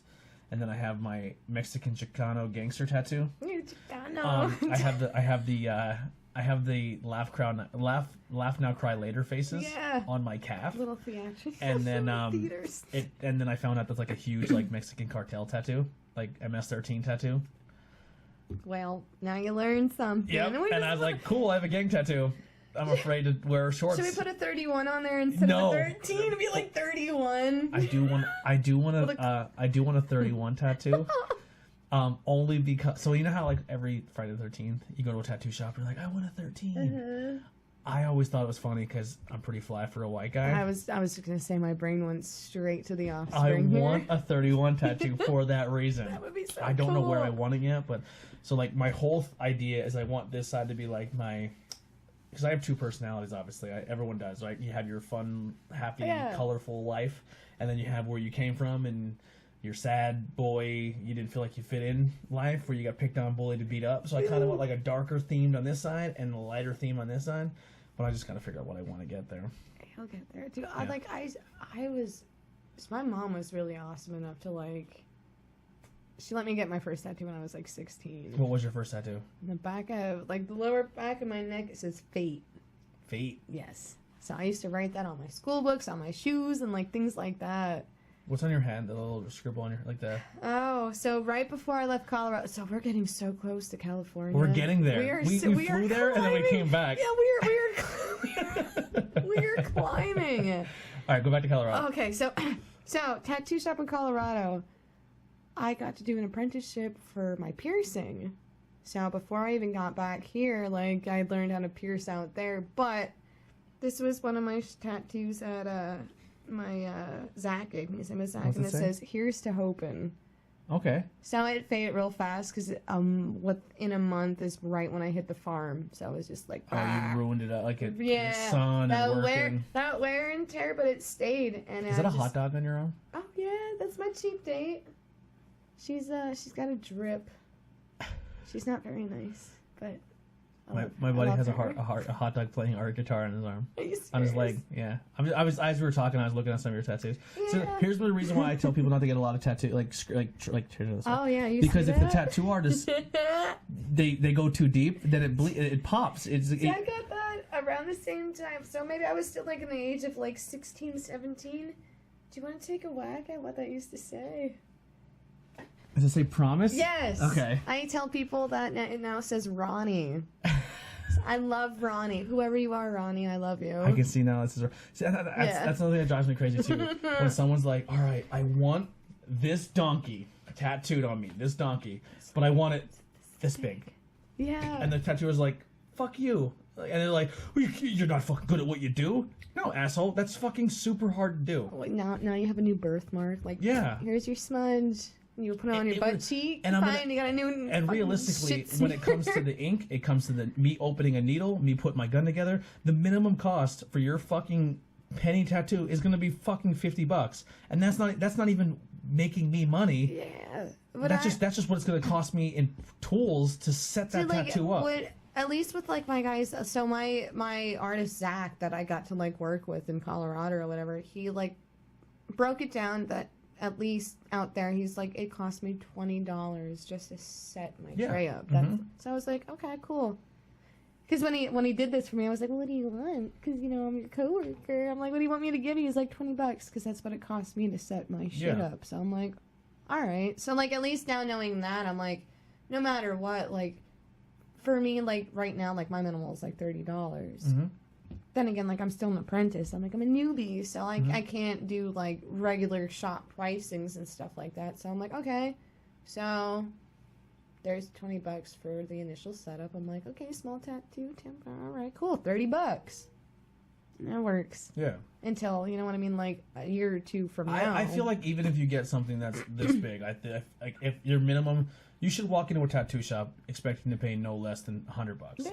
Yeah, and that's after a tip. And you should tip your tattoo artist because realistically, when a tattoo artist is making a tattoo, maybe I'm not speaking for you, but I'm just in general. If you're a tattoo artist and you're paying for a shop or a chair or a spot in that shop, it costs you, like you said, $20 to $30. That was then, so you would think it probably goes up a little bit. So it's going to cost $40 to $50 just for you to set up your tray, then to do the work. You get paid by the hour.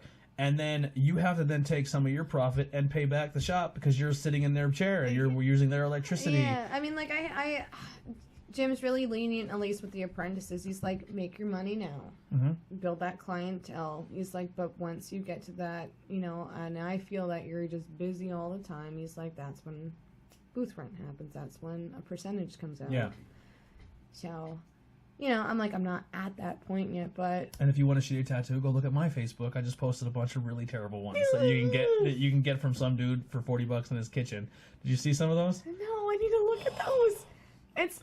I've seen Craigslist. It's like, oh, cheap-ass tattoos. I'm just like, what the hell? I'm like, even if I tried, maybe closing my eyes and doing it with my left hand, it might. Yeah. What is, like, that you can show on your arms? Which is one of your favorite ones? Oh, God. The leaf is really cool. I did that. Did you? Yeah. You did it yourself? Yeah. It's a really cool shading. I like it. Thanks. I'm working on it. Were you covering something up? Yeah, just a weird bug from a long time ago that Jim put on me that I was just like... What's going on up there with the chain? Oh. No, It looks like a chain.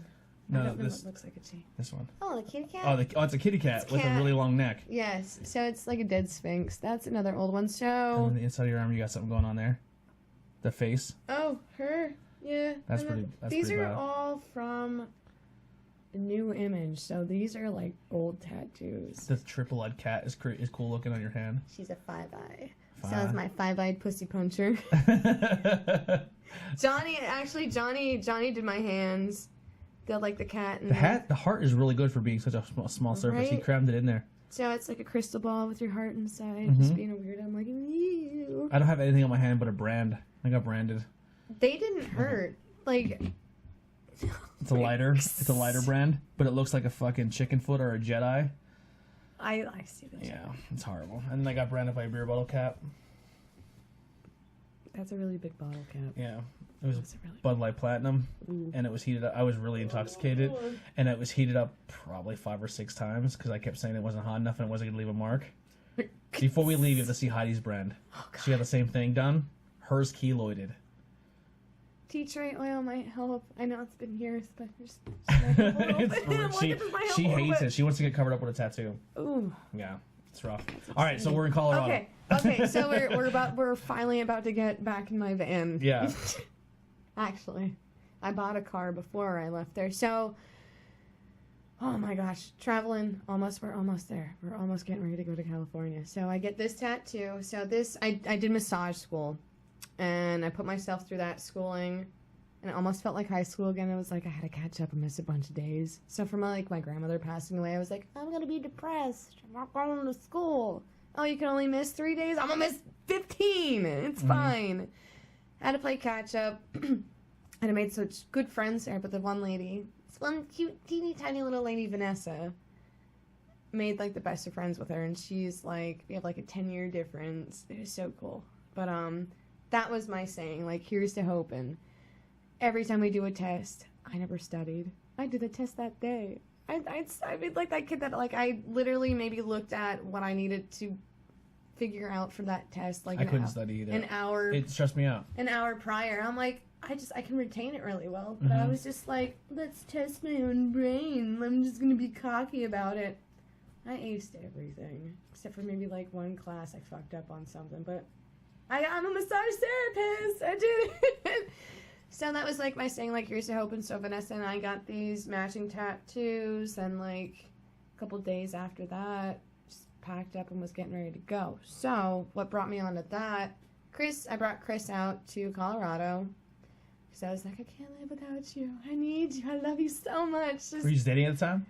We were off and on. So when I left, this poor boy, I left him in the parking lot where we live now, and I just drove off. I was like, I'll see you later. I can't be here anymore. Still together, get out to Colorado, and I'm just like, I can't talk to you anymore. My brain, me being a fucking stupid girl, I'm just gonna not talk to you for almost a year. But I'm gonna be your friend still, like, just oh, yeah. shit. Yeah. I was just a shit-ass person. Yeah, I did that. You put him in that category. Yeah. I love him so much. So I'm like, even me saying this, I'm like, fuck me for being that fucking dickhead. Because I did that, like, Lifetime movie. I'm like, okay, goodbye. I'm just driving off to the sunset, and I just left him in the parking lot with my roommate's dad. And he's just like, all right, fuck me. Then he went home and listened to sad boy breakup music. Yeah, just all the sad songs. Probably listened to like Dio a bunch of times. He's like, I lost my Amy Winehouse. yeah. Oh, poor guy. I love him, but left him, get out there, and then I like just trying to do my own thing, put myself in school. Was going through it with like I said, like taking care of my grandma, losing my grandma, being by myself, and like the day that my grandma passed away when I was out there, I thought I was living on top of the world before this happened. So I made friends with the bassist from I the Mighty, this Ian, I can't pronounce his name, like Padago or something silly like that. Anyway, so gets me and my roommate tickets to a sold out like Pierce the Veil show. Ooh, having such a great time. After that, we go to a bar called the One Up. It's an arcade bar. I'm like playing with them, blah, blah, blah. This is great. Allison and I are like wasted. And I'm not even shouldn't be saying like, oh, I drove my van then, but it's a great night. We take like this huge stop sign pole, like the whole like 6 foot something pole, stuff it into my van. And as soon as I shut the door, I was like, yeah! I was like, this is the best night ever! My phone rings. And it's my uncle. Grandma died. I was like, on no! On your mom's side or your dad's side? On my mom's side. So I was like, no! No! My life is over! Like, everything is ruined. So Allison and I, like, stop up at, like, one more bar, and because I just had to get out of the car. And this homeless guy, I'm, like, dying on the corner, like, in the middle of the sidewalk, and I'm just, like, losing my shit. And I'm like, my fucking grandma just passed away. I was like, God, just why? Mm-hmm. You know? Just, ah. And a homeless guy comes over to Allison and I, and he's just like, you guys must be best friends. I was like, God, fuck you, homeless man. I was like, I gave him $5. I was like, here's my $5. I was like, God. Do you want a stop sign? Yeah, I was like, Grandma. So by the time, like, we get home, we randomly, like, picked our friend up that just flew in that night, too, and just get this fucking road sign 5 flights of stairs in there in my apartment, and then that's that, and I, like, flew home and stuff. But so that was an adventure. I was like, Grandma died, and I had an adventure. So you came back home? Yeah, I came back home, you know, like, did the things and stuff. I got to be, like, her pallbearer, which was pretty sweet. Carried my grandma. But, after a little bit after that, whatever, so that happened, and then getting ready for California again. So, like I said, like, just going through the moments of, like, the turmoil of, like, being depressed, stuff like that in Colorado, like, taught me so much of, like, how to be independent, like, how to just be, like, a strong, independent person. Like, I can fly anywhere now. I don't care. I can go anywhere. I can sit by myself, like. You worked on yourself. Yeah. So it was a great experience, and I wouldn't change it for the world. Like, even, like, having my dog was really hard because like, she was so used to being a wild free dog, and then, like, small not hotel living, but, like, apartment living. Like, I got, like, animal control called on me a couple times because they're like, there's, like, this crying dog. I'm like, yeah, no shit. I was like, I'm not home at these points and times at the night. Yeah. And it was fine. Everything ended up panning out to be fine. So, I bring Chris out to Colorado after I'm just like, I can't live without you. I'm an asshole. I'm so sorry, you know. And then he has to take a leap of faith of jumping out there. Yeah. So, like, this guy just drops everything, sells his car, quits his job, comes out to me so that, you know what I mean? Like, yeah, it's like a little Disney story, I suppose. But we go through it, you know, I mean, like, at this point in time, I'm managing a bistro in Denver, or not in Denver, outskirts of Denver, and he's out with me, he's, like, learning, you know, like, everybody around, meeting my friends and stuff like that, and he's working on a food truck, and he gets this opportunity to go work out in California on our friend's farm. He's like, I'm going. I'm like, all right, go. I was like, I'll be here, you know, or whatever. So he got the okay to bring me out. Yeah. So we're at Colorado right now. Yeah. I mean, California. So we're getting there. Yeah. Let's take one quick break real quick. Go. All right. I'm going to pause the audio. Now, if there's hemp in this, right? Right. Is there any chance there could be CBD? So, yes, actually. I'd like to think so. Because, like, hemp and CBD are so close. So I've been really on a CBD thing. I've been taking CBD. Yeah. So have you noticed it helping at all? Yes. Okay. So the problem is it's very expensive. Yeah. And the stuff I get is from a company called Medterra. I don't know that one. Yeah. So I do it's like a icy hot. And I was like, that's bullshit. There's no way it works. And then, like, people at my job are like, I have a really sore neck. Does anyone have anything? And I'm like, try this. And they'll put it on. They're like, where the fuck did you get that? I feel amazing. There is one that we used when we were out in Colorado, but it has THC in it. It's called Apothecana. And it might, I don't even know if there's like 10% or maybe like 20% THC in it. And we put it on my Allison's dad's neck, and he has like crushed discs, and was like being prescribed cream with ketamine in it for years. Mm-hmm. Excuse me. 10 minutes after he put the Apothecana on it, excuse me, completely fine. Yeah, I used to take oil. And then the oil I take wasn't really strong. So I suffer, it's called EDS, it's called Ehlers-Danlos syndrome. So I have really hypermobility of the joints. My body doesn't produce collagen. And as playing sports my whole life and being told not to, and I kept going, I'm at the point now where my joints are just all bone on bone. Yeah, and like I have severe body pain. And then when my knee starts bothering me, it throws my lower back out. And then I go to a chiropractor, and I hate doing that because I feel like they don't really take care of the problem. Do they when you go to a chiropractor, do they massage you at all? No, they'll put the stim packs on. And that's a huge problem. So your muscles need to be relaxed before you get repositioned. Yeah, you know what I mean? Because like if they just go and crack you, all those tense muscles are just pulling everything right back into that shitty state that they're at. Whereas if you get massaged first, relaxes your muscles to the point where they're more malleable, that like when you do get cracked, everything shifts. Yeah. So they'll put the stim packs on for like 45 minutes, and they'll put it directly on the lower back. And I don't want to sound weird when I tell it. So like I went to a doctor in Pottsville, and his chiropractor, like he was a really, really good chiropractor.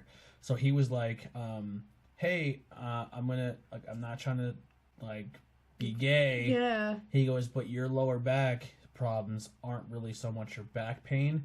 He goes, it's your like your glute, like it's in your butt. He's like, so when I massage you, I'm gonna massage your butt. Oh god, the glutes are so nice. That's one of my I'm like, that'd be weird, but like that's one of my favorite places. Like when you drop an elbow in someone's glute and it just like it feels like that black and blue mark, like that hurts so like you want to keep poking it.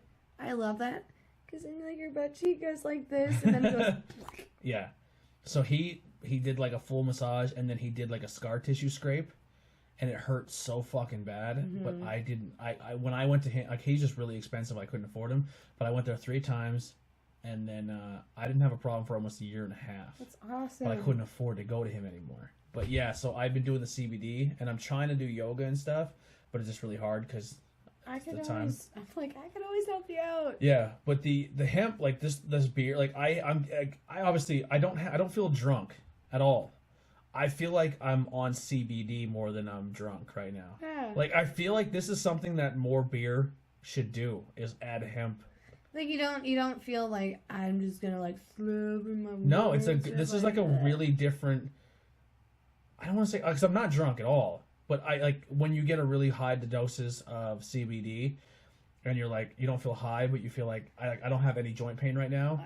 I don't even want to say like euphoric because that's almost like you're tripping, but it's just like for me I feel euphoric because right now so normally it would take me a lot more beers. So I replaced with joint pain because I won't take pain pills. Right. So I start drinking a lot more, and that's how I got really fat. And I don't work out because it's like joint pain on top of workout pain. It's unbearable sometimes. So it takes me a lot longer to get drunk. But when I get drunk, I'm like, oh, I don't feel nothing. And the next day I'm like, oh my god, I feel like shit. But like after these 2 cans, even doing half a can each, like I feel like I have like that CBD in me, like this like a CBD type thing because of the hemp. So the thing with like I didn't know if it was like a placebo or anything, but. No, but like the thing with like CBD and THC, so CBD follows your bloodstream a certain way that it doesn't attach as the way THC does, where THC attaches onto your fat cells, and that's where it's like a little harder to break down with your like metabolism. So if you do CBD with that introductory with THC, like if you smoke and then do your drops, that CBD is going to last a lot longer, or like hit different parts and metabolize a little slower since it's going to attach with the THC onto your fat cells rather than just like ride through your bloodstream. Mm-hmm. So maybe with having CBD in your system and then enhancing it a little bit with like this hemp, it's just riding your system a little different. That you're like, oh, okay, so maybe it's like affecting my brain a little different because there is alcohol, but it's coating that CBD with the hemp. Yeah, maybe it could be a possibility. I'm digging this a lot. I like this a lot. It's good. Yeah. So we had a little bit of a break there. Yeah. All right, I'm gonna put this back up so I know what to edit. All right. So we took a quick break. I had to pee really bad. It's okay. We were kind of talking a little bit about hemp and this beer, and I feel like I have a CBD thing going on. It's interesting. I really, really like this. I'm a fan. Like I think I'm like if you haven't had Hemp Tails beer, Citrus Gold and Passion Fruit are definitely phenomenal. It's really, really good. I'm happy with this a lot, and it's not like a beer. I wouldn't consider this a beer. I don't know if they consider it a beer. It's a malt beverage, so I guess a beer, but it's really, really good. I like it a lot. Yum. All right, so Chris gets a job in Cali. No, yes. Yes. So Chris gets. I like that one. So Chris gets a job. It's like Always Sunny. It's Always Sunny feel. Like the gang gets a job in Cali. In Cali. Cali, yeah. Oh my god, your brain went that way. I went to like Freddie Got Fingered. I'm like, he's got a jobby. He's got a jobby. It's been a long time since I've seen Freddie Got Fingered. I just watched it on Easter. Really? Again for like the millionth time. Oh, Tom Green. I love Tom Green. He's like my spirit animal. Yeah, it was funny. When he's playing with the sausage. I just threw a bottle cap when I did that. Well, so Chris gets this job offer in California To work with the cannabis. So, he gets his offer, and he's basically going out there to be like handyman manager, like just do all the bitch work. Now it's legal in Cali at this point. Maybe. Oh, okay. Maybe. It's working on it. Yes. They're going through. So I mean, like, so we went out there. Was it last year or 2007? I don't even know now. Like my brain is just like getting wishy-washy. So maybe like 2017, 2018. So where they just started to pass is when we got out there. Now here's the thing too. I know it's not legal yet in Pennsylvania except for medical. Right. I don't want to. I hate to break it to you. There's probably farms in Pennsylvania right now that know it's getting to that point, so they're already doing the legwork, and that's probably what's happening in Cali at this point. Yeah, I mean, like, it's just being in legal states is just crazy. Like Colorado had their shit together already, so it was just like a free for all by the time I got there. Every shooting happens in Colorado, though. Oh, so here's one. So I looked up like different states things, like what are they most known for? So Colorado has the healthiest people with the most masochistic murders, and that was in 2014. Like it seems like every mass shooting happens in Colorado. I used to go to that mall. Really? The Batman shooting at my school was like right in front of it. Like the school, Aurora. Yeah, I never went to the movies though. As odd as that may be, like I wanted to, and some of my classmates were actually there when it happened, which was just like, oh shit. Because I mean, like, sure, it's things to like joke about and say stuff later on, but like when you actually met someone that's there, you're like, oh, it was real. Oh, yeah. Like wow. But I love the movie theater experience. I love the band experience, and to say it doesn't cross my mind, I'd be lying. Like when I'm in a situation and I like, maybe it's because I come from a small area, and then I finally get in a situation where I have a lot of people around me. Yeah. I always joke around saying I'm kind of like Batman because like I always analyze my situations. Like if I'm somewhere, I'm always watching and I say, okay, if I'm here, I got to keep my back to. It sounds super strange, but like even like it's like a gangster thing too. No. Like I won't sit in a restaurant where I can't see someone coming in behind me. I like to see the room. That's like when I'm driving. I have like a Call of Duty brain like mind frame when I'm driving. I'm like. I'm like, okay. I'm a very defensive driver. I'm not an aggressive driver. I'm a defensive driver. Yeah.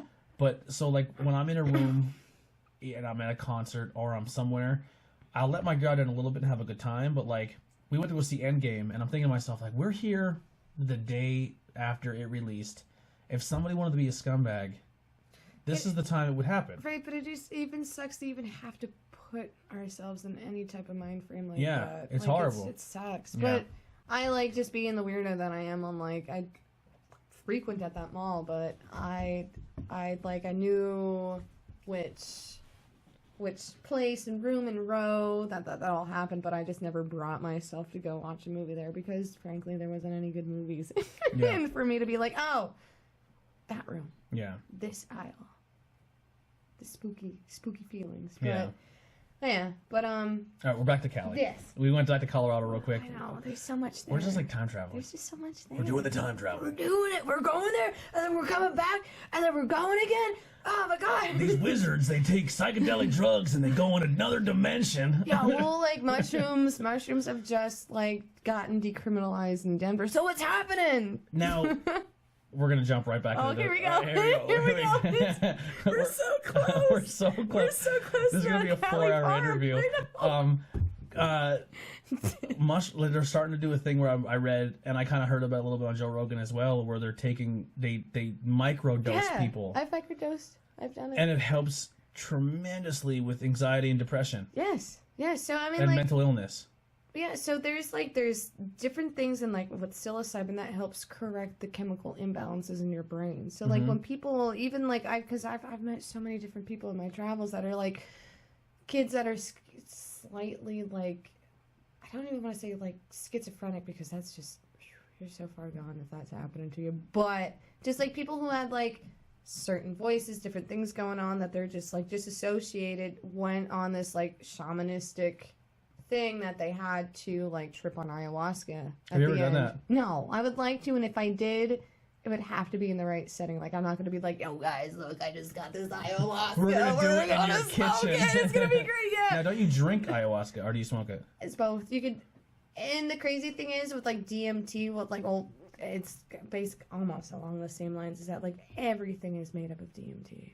Grass, us, like everything. So like with ayahuasca too, it's a root, so that's like a certain, I don't know. I just like go off right now, be like, oh, these psychedelic Now the DMT, things. that's where people they take it and they literally they feel like they go to a different reality. Yeah. So like, and so a lot of people have the same experience. So that they meet this lady, this like an alien, like a being. Yeah, like this amethyst colored lady that all these people like apparently meet. But I haven't done it, so I can't even share being like, yo, like I saw this. I feel like I wouldn't do good with like psychedelic drugs. But it's only 15 minutes. I feel like I still wouldn't. I wouldn't do good. So like, I used to smoke. I don't smoke anymore. I had a situation where I was with some people, and they were one of the people I smoke with. I don't want to put people out there, but one of the people I used to smoke with, we used to just smoke regular marijuana, nothing in it, and I'd smoke it, and I had a good time. And I was like, oh, cool. I could sit and listen to music, and it was a good time, and I had the best sleep of my life. And then I went with another group of friends, or people I was really close to, and they were into a little more aggressive stuff. And I smoked it, and I remember sitting there like, I don't feel the same. And I remember as we're smoking, they were telling me stories about people who would hallucinate on this drug. Oh, was it salvia? Did you smoke salvia? No, I probably wish it was salvia, because when I tell you what it was, you're gonna be like, oh my god, that's horrible. That's but okay. So I was doing, and they're telling me how these people would think that there was spiders on their skin, and they would scratch their skin off, and they would trip. And is that fake? The like the Mr. Nice guy? Yeah. So they're like, oh, God. That's when people do PCP, and I was like, oh, cool. I'm glad I never did that. No. And they're like, well, you are right now. No. So they oh my god. But they didn't call it PCP. They said it was wet. Okay. And I did not have a good time. Oh no. So once again, going back to the Batman thing, half of my brain was sober, and the other half of my brain was like Batman getting hit with the Joker's or the Scarecrow's toxin. Oh. So half of my brain is like, you fucking jump out that fucking window right now and it'll all end, or just take a fucking nap. Like, just my one side of my brain was just going crazy, because it's something I've struggled with for a very, very, very long time, and a lot of people didn't know, and I kind of talked about it on this podcast with other guests.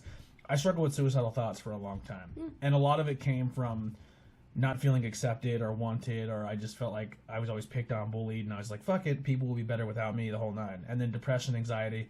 So when I was on this, like, I had every emotion I've ever had at once going on, but the other half of my brain was like, you gotta keep your fucking shit together, you're on drugs right now. It's okay, it's like, you're fine. You need to ride this out. Fine. And then, so then one half of my brain was like, just fucking lay down and sleep this shit off. And you can't sleep on that. Like, I couldn't sleep. So I was like, all right.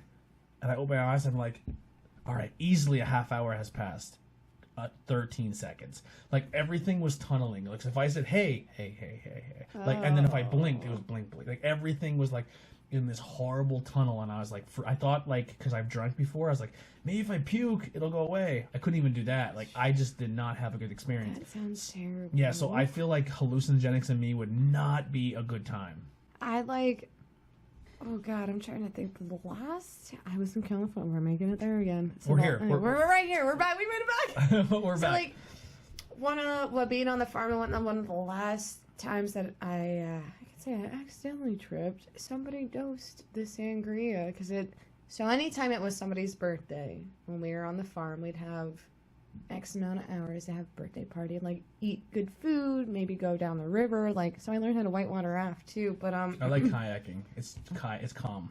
It is. It's so nice. Yeah. It's so nice. Until you flip and you're like, oh God. I have a funny kayak story too.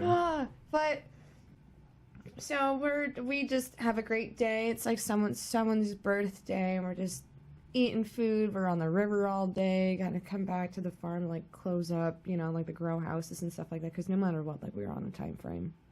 It's like 6 a.m. Did you feel like it was like a slave? Oh yeah, no, it is. It's hard. It's hard. Like I can lighten it up and just be like, oh man, I'm like, what an experience. But like they told you had to be home at a certain time. Like yeah, there is. It was some serious shit. It was hard, good work, but like you forget it. Like there wasn't even time to like do anything other than what you were doing. Yeah. Now you said when you started working for this, it was kind of after the time of the stuff that's in this documentary that's out. Yeah. Oh yeah. So yeah. Well, that time frame with the that documentary or whatever, it's like a year afterwards or along the same time frame as some of the other stories. But yeah, no, like being out there was just crazy. But again, like this little story, like somebody goes to sangria. I freaking was the last one to know, and I'm just like, why does my fruit taste kind of okay, cool? And they're like, oh my God, everything was dosed. You got the last cup. It was great. What did they dose it with? Oh, acid. Acid? Somebody dosed the sangria with acid, and it was amazing. And like we ended like the night with, we didn't have like cable or anything like that, so we had like a collection of old movies. So we watched Richard Simmons' Christmas Live Special. On acid. Yes! So I watched on PCP, so good. I watched Mad Max Thunderdome. Oh no. With 50 Cent Get Rich or Die Trying playing. Why? And it went together beautifully. That's amazing. I'm just like, why? That's amazing. Oh. That was my PC feature. Watching Mad Max. And then after Mad Max finished, they put on, I think, The Whole 9 Yards, the one where Billy Crystal meets the gangster, Bruce Willis. Yeah. With no sound. It was just me staring at the TV, making its own, like... I know exactly what they're saying. Yeah. Oh, my goodness. Now, I don't want to put you out there and incriminate yourself, or, like, so what all have you, like, what did you, like you said, you experiment with the acid, like, mushrooms? Yeah, so basically those two. That's what's the difference between each experience with that? That I've dealt with is just your mental game, I guess. Like, so, like, acid, it's just, like, you're in it. Mm-hmm. There's, you have, like, your sober moments that you're like, okay, cool, I'm gonna drink water, maybe try to go to the bathroom, I don't know, because all these just, it's relentless. Yeah. It doesn't stop. Like, the patterns keep going, like, things will wave and stuff like that, but you do find, like, those moments that you're like, now, the acid, they say that's horrible to take if you suffer from depression, because it's somewhat your spinal fluid. They say it stores in your spinal fluid, so, like, if you go to be, like, some kind of... You get a chiropractic massage. Like a cop or something, that you get, like, a spinal tap to see if you ever did drugs in your past life, or, like, if you crack your back at a later point in time in your life, that you're just, like, gonna open that up. You go to chiropractor, you're like, whoa! I don't know how true that is, though. Mickey Mouse Fantasia all over you. I've cracked my back and got dizzy before, but like I've never like fully been like, yo man, I'm back. I'm out there. Yo, like where am I like Frank the Tank is back. I haven't ever abused it. Like as much as I can talk a big game and be like, yo man, these psychedelics are great. It wasn't something you abused. It was just like a handful of times throughout my life that I've done them, but like each experience was great. But like with acid, it's just like you're in it. Yeah. It's So exactly I want what to be very clear for some of the people listening, because obviously we had people come on and tell stories of addiction and stuff like that. This isn't something we're glorifying. This is just we're telling experiences. Yeah, like Yeah. I'm just a fun-loving being. Like, Yeah. hey, I'm at a festival, I'm listening to music. I'm just whatever. It's not anything. I didn't use it as like a crutch or an escape Yes. or just like an everyday use to just be like, I just can't. Yeah. It's She's not on psychedelics at the moment. No. Yeah. No. It might seem like it, but no. Like, it's just me. But like, and then like the difference, and then like with me doing mushrooms, I could do a little, and like for that microdosing. So like before I left California, so I'm back in Cali. One of the guys that we worked with was like, he was a shaman, and just like one of our like grow masters that we had to like follow rule by, and like, you know what I mean, like he was a leader, like follow his lead, like boss guy, he was boss status, and gave us this mix that which it was like coconut oil and mushrooms and like keef and like just different oils and stuff like that were like peppermint oil, it might have been, just so it's like it's nicer on your belly. But just like Sip this real quick. that one's really good. That one's super good. But just with like 2 weeks prior to us leaving. It's like orange ginger ale. Holy shit! Yeah. Did you just drink a beer? No, it smells really bad. It smells like hemp. Are you taking her out? Oh, don't take move to light. We're still recording. No, we're going. This is crazy.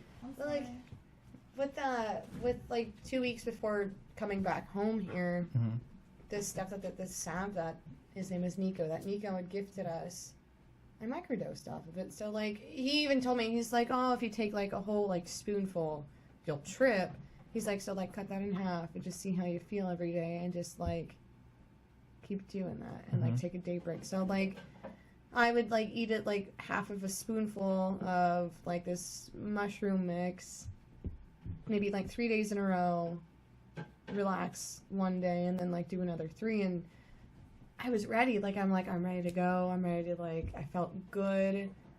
I just like clear and clarity. Like you could told me like the most horriblest thing, and like I would have been fine. But like, all right, like that's okay. Yeah, from Like what I was reading, physically I felt good. they're trying to get the microdosing into like a pill form, and when people suffer from suicidal thoughts, depression, anxiety, Like it even helps with like apparently like beating certain like smoking. If you're addicted to like smoking cigarettes, it's like a cleanse. It helps to beat that, and it's just like fixing the chemical imbalances in your brain. And like the girl that we worked for on the farm, she's actually in school for like psychology and things like that, and her main focus is psilocybin. I shouldn't say was, but like is psilocybin, like learning how the human brain like changes itself on that, or like is it helpful versus like if somebody just keeps doing it, like all the ends of it. But like so far from everything that I've seen, it's I can't see anything wrong with it. It's just like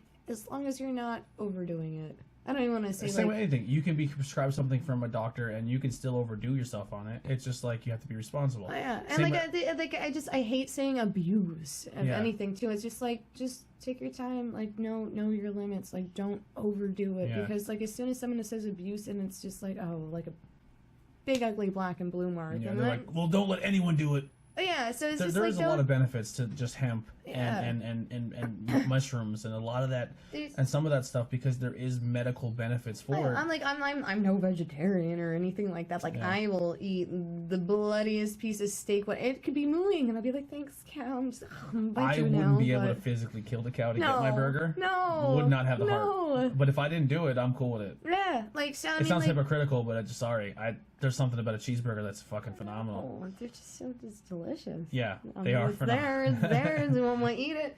So I mean, like even though like if I sound like very outwardly at some points, I'm like I'm super down to earth when it comes down to it, like end game. But like with just like doing things like that and expanding your mind frame, like it's great. Like my poor mom. Like some of the times, like when I was younger, when I would do acid and end up at her house, I remember the one morning I'm laying in her bathroom just playing with the shower curtain, and there's butterflies on it. She comes in, she's like, "What the fuck are you doing?" I'm like, "I'm on acid." I'm on acid. And I'm like literally like laying upside down, like playing with her curtain. She's like, "What are you doing?" I'm like, "I'm making the butterflies fly." I'm like, "It's fine." And then we have this calico cat, and I was just staring at the cat, and just all these different colors. I now notice, still to this day, all these different colors and flecks in her fur than I did before. Mm-hmm. So just like that mind expansion, I've noticed things. Yeah. Now, when going back to we're in Cali. So we're in Cali. We're so there. When it comes to the job, now you said obviously you had a little bit of guidelines, and it's not like your normal 9 to 5. No, you live on the farm, you work on the farm. So, do you have a contract? Like, what's the deals of this? So I'm like, if you're doing bad, you're gone type deal. Like, it's just like no rest for the wicked. So you're going every day. You're up. It's like a drill center. Like, okay, it's 6 a.m. Your alarm's going off. You got to get those greenhouses open for 7 a.m. Like, so Chris and I were able to work on 2 different spots. So like, our main place when we lived in Willow Creek was this nice farm. Like, that's where home base is what I'll call it. Home base was there, and we had like small like little grows going there, and we had legit like pigs and a couple goats and like farm food and stuff like that, like just fresh grown everything. So I'd like a walk out in the morning. If I wasn't pruning plants, I was like picking strawberries or raspberries or blueberries to freeze for later, for food, for blah blah blah. So it was just like consistent. Like, if you're not doing something, somebody else is doing something. Like, this is my main job. My main job was like to prune the girls in the morning and like help open with Chris and like things like that. But like, home base was a lot easier than being in the Humboldt forest. So there is being in the woods, like, and the forest is where the documentary Murder Mountain comes from. So we were probably around like 45 minutes outside of some of these, like, where the stories of like people have watched and stuff, and like there are people missing every freaking day. There's flyers everywhere. Like, it's no man's land. You're an outlaw apparently. Like, there's no law out there. You go out into the woods and it's just like, I own the woods. Like, this is my kingdom. Like, it's me. Anything can happen, and nobody gives a crap as to what happens unless it's, you know what I mean, like me and you out there be like, oh man, are you okay? And like, somebody, like, if you get lost, you get lost. If you get murdered out there, you get murdered out there. It's just like, it's just crazy to disassociate yourself with like city living.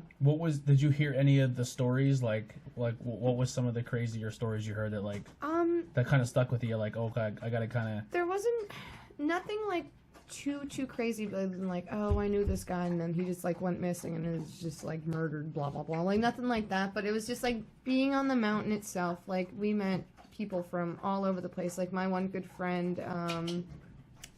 came from Estonia, and Linu, and I loved her. It was like my little girl crush. I'm like, oh my God, I think I love her. I love her so much. And her story, she came from Estonia. Just gets on a plane, like, knew a person that, like, she was telling me that she went through TSA without, like, shoes on, and, like, found a random pair of shoes and, like, the garbage can when she got into California and, like, stuff like that. Like, it's, like, legit foreigners going all over the place. But the way that she worded it to me, she's like, you know, you could be out here and nothing is happening. Nothing bad is happening around you. It could just be, like, us three for, like, a month and a half, just like this every day. But you get so lost in your head. That's when, like, people break down. So the story that Lena was telling me, I guess a year prior when she was out there, she had a girl with her, and she lost her mind. She just lost her mind on the mountain, and that's like a cabin fever type deal. Yeah, like that's like the scary things that happen. Like, people just like disassociate so much from being like used to like city living, like even small town living, that it's just like them and the plants. And maybe like 1 or 2 other people that they might see throughout the day, and then you just get stuck in your head. So just thinking, because I'm trying to put myself in that mind frame, and I can't, because it's something that sounds like you're. It sounds like alone, but then you're also. It sounds like slavery meets the Manson family. Very close. Like, if you were to go live on a farm and work with these people, but you still have these strict guidelines of you have to get your job done, or there could be repercussions or you can be told to leave.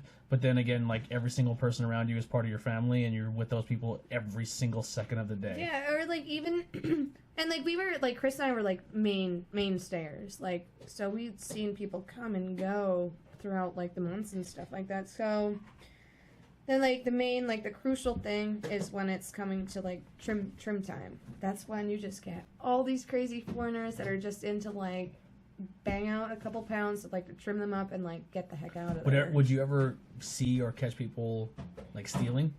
Oh, you could just smoke. It was fine. They didn't care? No, you were fine. Like, because there's teeny tiny little pieces that they're not usable. You know what I mean? Mm-hmm. So it's like close to like little shakes and things like that. Like you could keep your own set jar. Like so there wasn't any, I guess like big room for loss in that odd way. So it's like so it wasn't like Bad Boys. Yeah, what was it, Bad Boys 2, like, where it's a bunch of naked people in a room when they're packing pills? I mean, like there was naked people. There was lots of naked people. So, but I mean, like whatever. Just because it was hot. Oh, yeah, it was toasty out. I mean, like I can't say that I didn't skinny dip a couple times in the river or anything. Like that was my bath. Yeah. Like I for a month straight did not shower. You know. Just living it. Yeah, loved it. It was great. Like just It was stinking. fucking great. But I jump in the river. I'm like that was my life. Like that was. Now, how long do you guys do that bathing. for? Almost a year, so like 9 months, just straight. It's like boot camp. Yeah, like just living in the dirt. The only way I can tell people, like in a just like how can I break this down so people can like so say if like you worked in an office building, and So it's like if you just like came to Locust, and your job was with lots your of job was jobs. to just work at a desk, and then once you were done your desk, you got to live in you go to a living quarters that were still in the same building, and you just stayed there every day for 9 months. Yeah. Like I lived in a tent. That Yeah. was my home. Now, were you able to leave the comp? Like, hey, we're gonna go to town. Yeah. So I mean, like it was. I like the way that I'm wording it. Just it seems like it's very like nitty gritty, but like It was freedoms. it was a free for all as well. Yeah. Is that like you could when we were at home base, there was like a little store that was close by, and I call it like the grocery store of half melted everything. 'Cause it was just so hot, and the store was just like if you went to like, oh god, what can I compare it to? Like Bill's Produce. Okay. It's just like a dingy little store, Mm-hmm. and everything was half melted and overpriced, obviously, because it was like Northern California or whatever. So everything's like expensive, but yeah. So like we go to the little grocery store, get like sandwiches and like meats and stuff like that, or like pack up to go back up to the mountain because we were up there for so long that you had to make sure that you had fresh water packed. There wasn't anywhere to get water off a mountain or anything like that. So it wasn't like you could turn the sink on and get water. Right. So it's just like either I'm Well, how'd they water the plants? we had huge bladders. There was big water bladders. Like the water was used for the plants, not for the people. Yeah.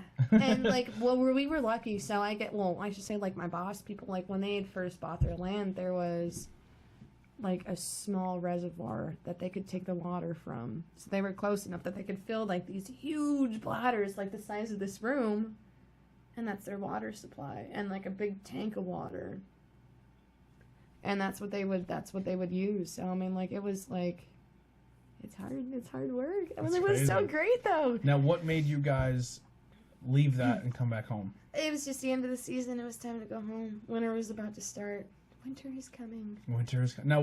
Do you still get like contacted by the people like, "Hey, you were good workers. Can you come back?" Or is it just pretty much like they expect people to just come and go? It's kind of like a come and go. But like this past year with everything changing out there, a lot of the people just kind of took a break. So like some of the people have been in it for like 15 years prior to everything switching over, Becoming legal. Right. Yeah. So you know what I mean. So it's just like, okay, Well, now chill. with your like, all right. So let's say, for example, they're trying to make marijuana, not say legalized in Pennsylvania, because I don't think they're trying to legalize it. They're just trying to make it more They are like what, decriminalizing it? decriminalize it, and they're trying to make it more accessible for medical use. Right. And they're slowly leaning to maybe even decriminalizing and making it recreational use.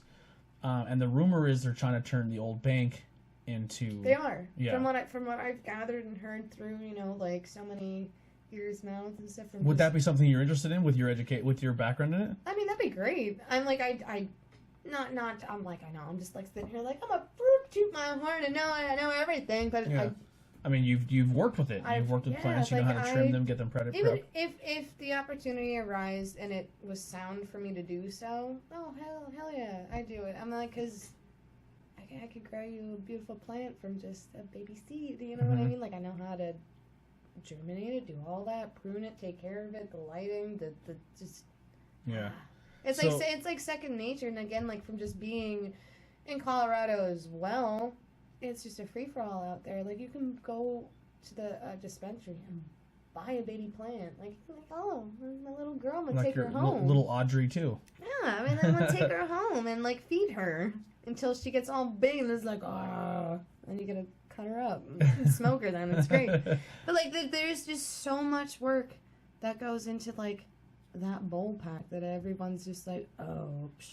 Yeah, they So kind of take it for easy. granted. And it's such hard work. Like, I found myself out in California. It's just like waking up every day, walking out of my tent into like this just beautiful farm, or just like surrounded by all these plants. It's just like, holy fuck. Mm-hmm.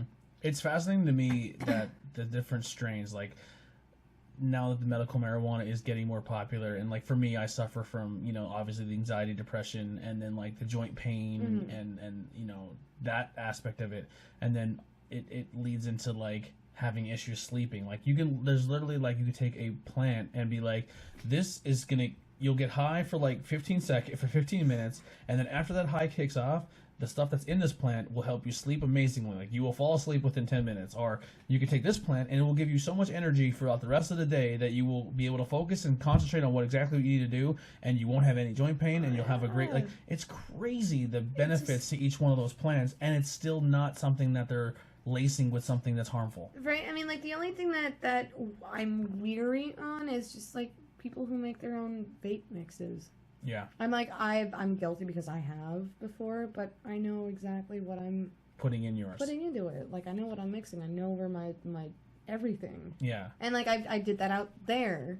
I'm not saying like, oh yeah, I can make you a vape, but Like hit me up for that. But no. Like if I were to get a medical marijuana card, I would feel more comfortable buying it from a dispensary, because I know that it's like traced, it's tracked. Yeah. You know that you're getting something safe. But like that's the only. Oh God, I don't even want to jinx it, but like that's the only thing that makes me weary is just like there's so much other additives that go into smoking a vape. Like there's lemon sides and like all this other like stuff to help keep it Preserved. right and like germ free. That's like You should just go back to the bud. anybody could put fentanyl in any of that. You know what I mean? Like, or the people that like make their own mixes, like who's gonna fuck somebody over and then completely ruin it because that's a possible thing. Now, is that could when people happen. take it from the bud and go to like a wax? Yeah. So there's so many different ways that you can melt these little babies down. So I like rosin is like basically like hot press. So if you just get all of your buds and stuff and just like hot press in between two plates and it just comes out like peanut butter kind of looking,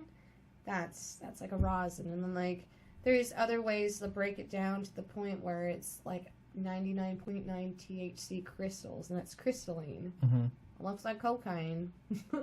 But there's just all different ways to break said plant down to get just like the oils, a flavor out of it, of like crystals and stuff like that. Where fucking I want to smoke the whole plant. Just give me it all. Now, are you more of an advocate for people who smoke it with the super high THC to get that super awesome effect? Or are you more for like, hey, let's lower the THC, raise the CBD, and use it for more to help people?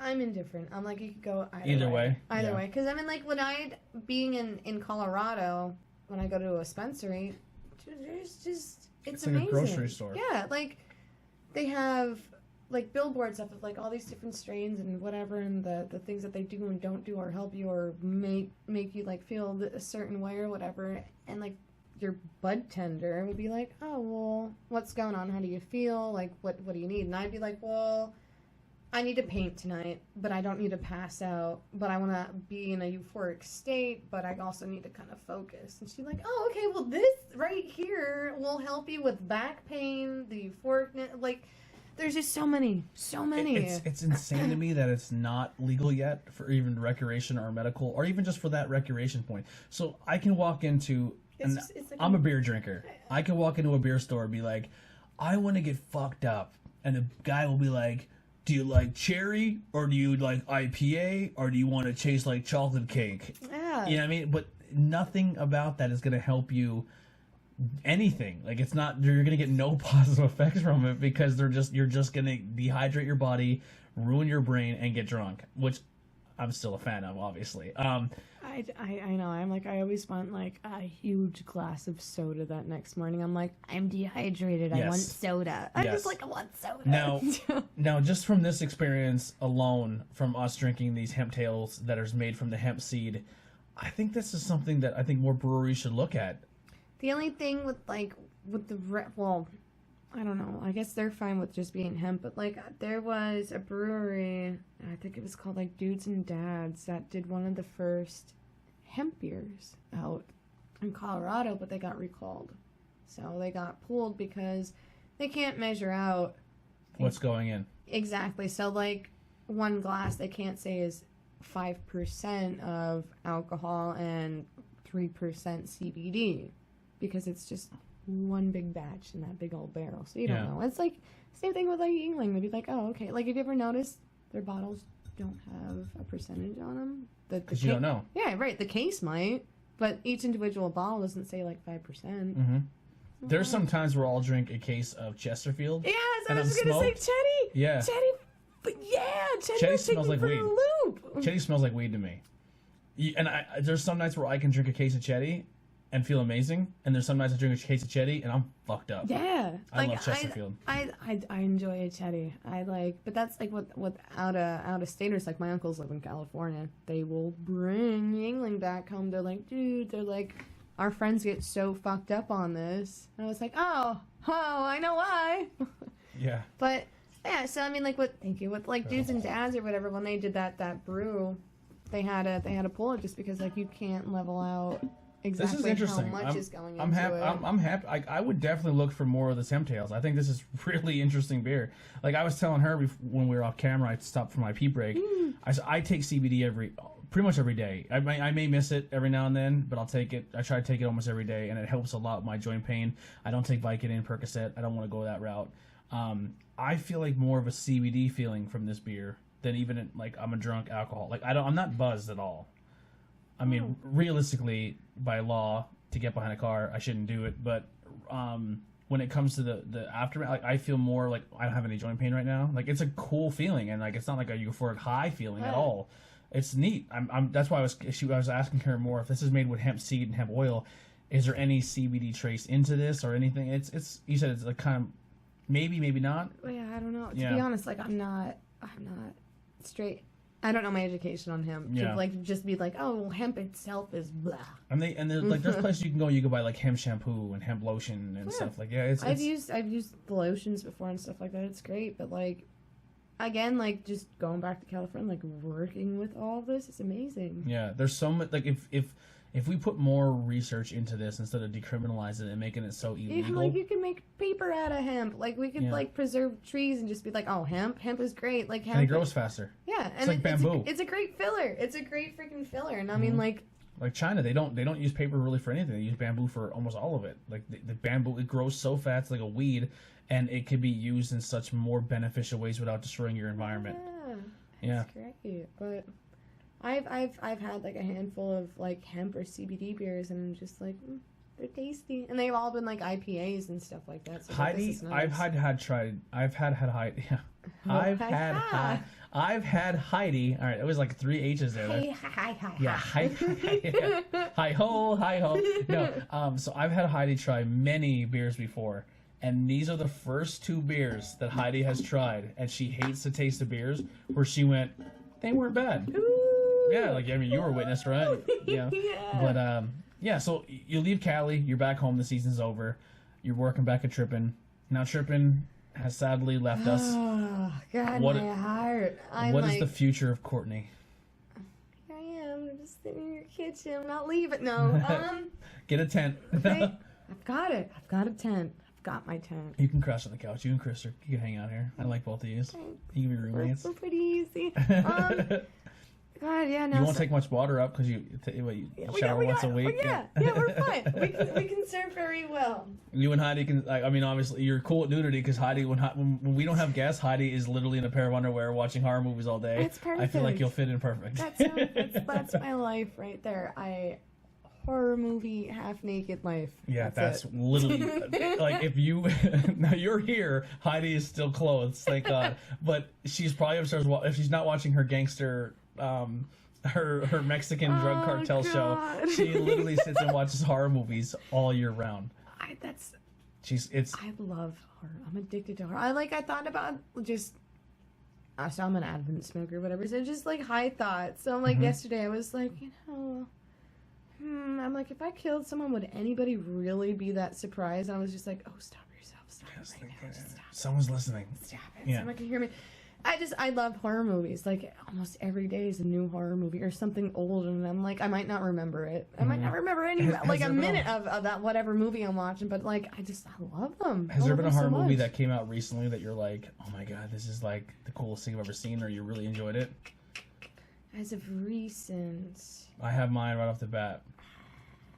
I know I'm like pausing here. I'm like Terrifier was good for being like newer. But that clown character has been in like 2 or 3 different movies. So like that's the kind of like Easter egg on him. Yeah. I'm like, I really like that. I'm like, I wouldn't mind like. Mine's It Follows. Oh! Yes! There has not been a movie that has creeped me out. When I feel like as you get older, especially if you're not in the horror movie scene, you kind of become desensitized. Yeah. Like we grew up on slashers and we're like, I've watched that once and I need to give it back to somebody because if on the covers the chick in the car. Yeah. Okay. Yeah. So I have seen that because it's like a sexually transmitted disease demon that comes to kill you. Is that the one with the spikes? No. Okay. That's the one where the guy meets this girl. I'm like, he date rapes her. Like he not date rapes her. He chloroforms her and rapes her in the back of a car. Right. Okay. And he's like, "Listen, I am so sorry I had to do this. This thing is getting closer and closer to me." Yes, and it passes on to. Yes. Yes. Okay. Yes. But once it kills that person, it comes back to you. I just thought it was so unique and so differently done. I really, really liked it. Like it's not like James Wan movies where he just tried to get you with jump scares. Like it was legit psychological. Like this is fucking creepy. Like the Babadook. I like Babadook. The Babadook was really good to like how like it was done with all grays and blues to like show depression and what this woman's going. Like I like stuff like that, like movies that make you think. Oh God! And then I also love the B-rated ones. I love my B movies. Yeah. I'm like, do you have Shudder, by chance? I don't think so. Heidi's probably seen it. So no, it's like a Netflix account. So Shudder is just horror movies. Oh, okay. And it's newer, so like it's not on it. But like I can't get it on. I think we tried to get it first, and it was filled with so much. At the time, when we first got Netflix was when it first became a streaming service. No, I've had Netflix since I'm like 15, 16. I'm like, I've had this bill for forever. So remember when Netflix first came out and there was nothing good that you wanted to watch on it? Like you're like, oh, I have this, but it's not worth anything. We loved it when we first started dating. So like me and Heidi, we met. And I remember the first time I used to have a bookshelf that was like 3 stories, like 3 levels, and I had it 1 layer and then a second layer. I had a crazy movie collection. The pawn shop helped tremendously. Ooh, I can imagine. It's so many and I remember good I said to her, I was like, "Hey, this is." She's like, "Oh my god, your movie collection's awesome." And then one time she was hanging out in my room and she alphabetized all of it, and I was like, "That's fucking crazy that you did that." That's a keeper right there. Like, and then I was like, "I want you to pick out a movie for us to watch." Now, back in the day when I was a little bit of a get my fix and kick the chick out type deal, I would be like, "Hey, you want to come over and watch a movie?" And every girl knew that we were not watching that fucking movie. So it's like asking for a back rub. Exactly. Yeah, you're gonna massage my back, and I'm gonna anyway. Yeah. But no, she came over. Let me flip over, work on that quad. Yeah. No, but I told her to come over, and I said, pick a movie out. And that was my thing too, because I was like, I'll pick a movie because if you pick it, it's probably gonna be dog shit, and we're not gonna watch it anyway. And out of thousands of movies I owned, she picked my favorite movie. Ooh. which was Goodfellas. No shit. She, like an Asian chick, picked out good Italian Irish mob movie, Goodfellas. That's amazing. And I looked at her, I was like, that right there alone is gonna get you a ring one day. Like, I literally said that to her. That's like, great. And we've been together ever since. But she picked fucking Goodfellas out. Now, obviously, she has maybe watched chick flicks here and there, but for the most part, she likes we like the same type of movies. But yeah. So when Netflix first came out, we watched all those B-rated horror movies. Like, did you ever hear? There was one that was on there called The Scrapbook.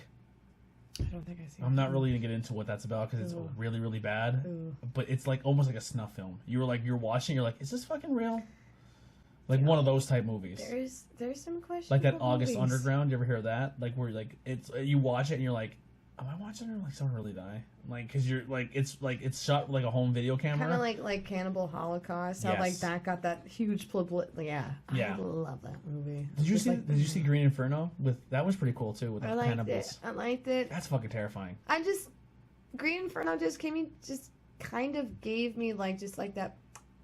Oh, okay, I get it. I seen Cannibal Holocaust. You're not shocking me. Yeah, I'm like you took Green Inferno from Cannibal Holocaust because that was a place in that movie, and you just years later, I'm like. And you dyed it. You watered it down. Yeah, and I'm just like thanks, but. Yeah, I was telling people like, why do you like horror movies so much? I'm like, I think because I had a friend who owned his grandmother owned a video store, and like after hours we used to go in and take like the back room movies. I mean, obviously, we took porn every now and then. Like, don't tell anyone. Backyard Babes #5. Yeah, but I remember we took the when I did the interview with Mahantango, they kept doing that because it entertained them so much. Yeah, it was funny. But yeah, we watched all like 4 editions at the age of like 14, 15 of Faces of Death. Oh, okay. Yeah, warped us for a while. All right. That fucked us up. And then they're like, oh, you want to watch a horror movie? I'm like, I just watched Faces of Death 1 through 4. Like, have you ever been on Rotten.com? Okay, and then we were introduced to Rotten.com. Yeah, I haven't gone on that site in a long time. That was probably the first Is that site. even still alive? I don't know. Let's check this out. Or like, so I'm like, freaking, oh god, Rotten.com. I've seen like my first suicides. Yeah. I mean, like Arnold Schwarzenegger's dick.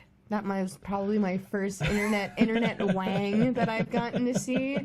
The prolapsed asshole from the lifter. The guy's just like, where it blew at the bottom. Yeah. I'm not seeing Rotten.com. Oh man.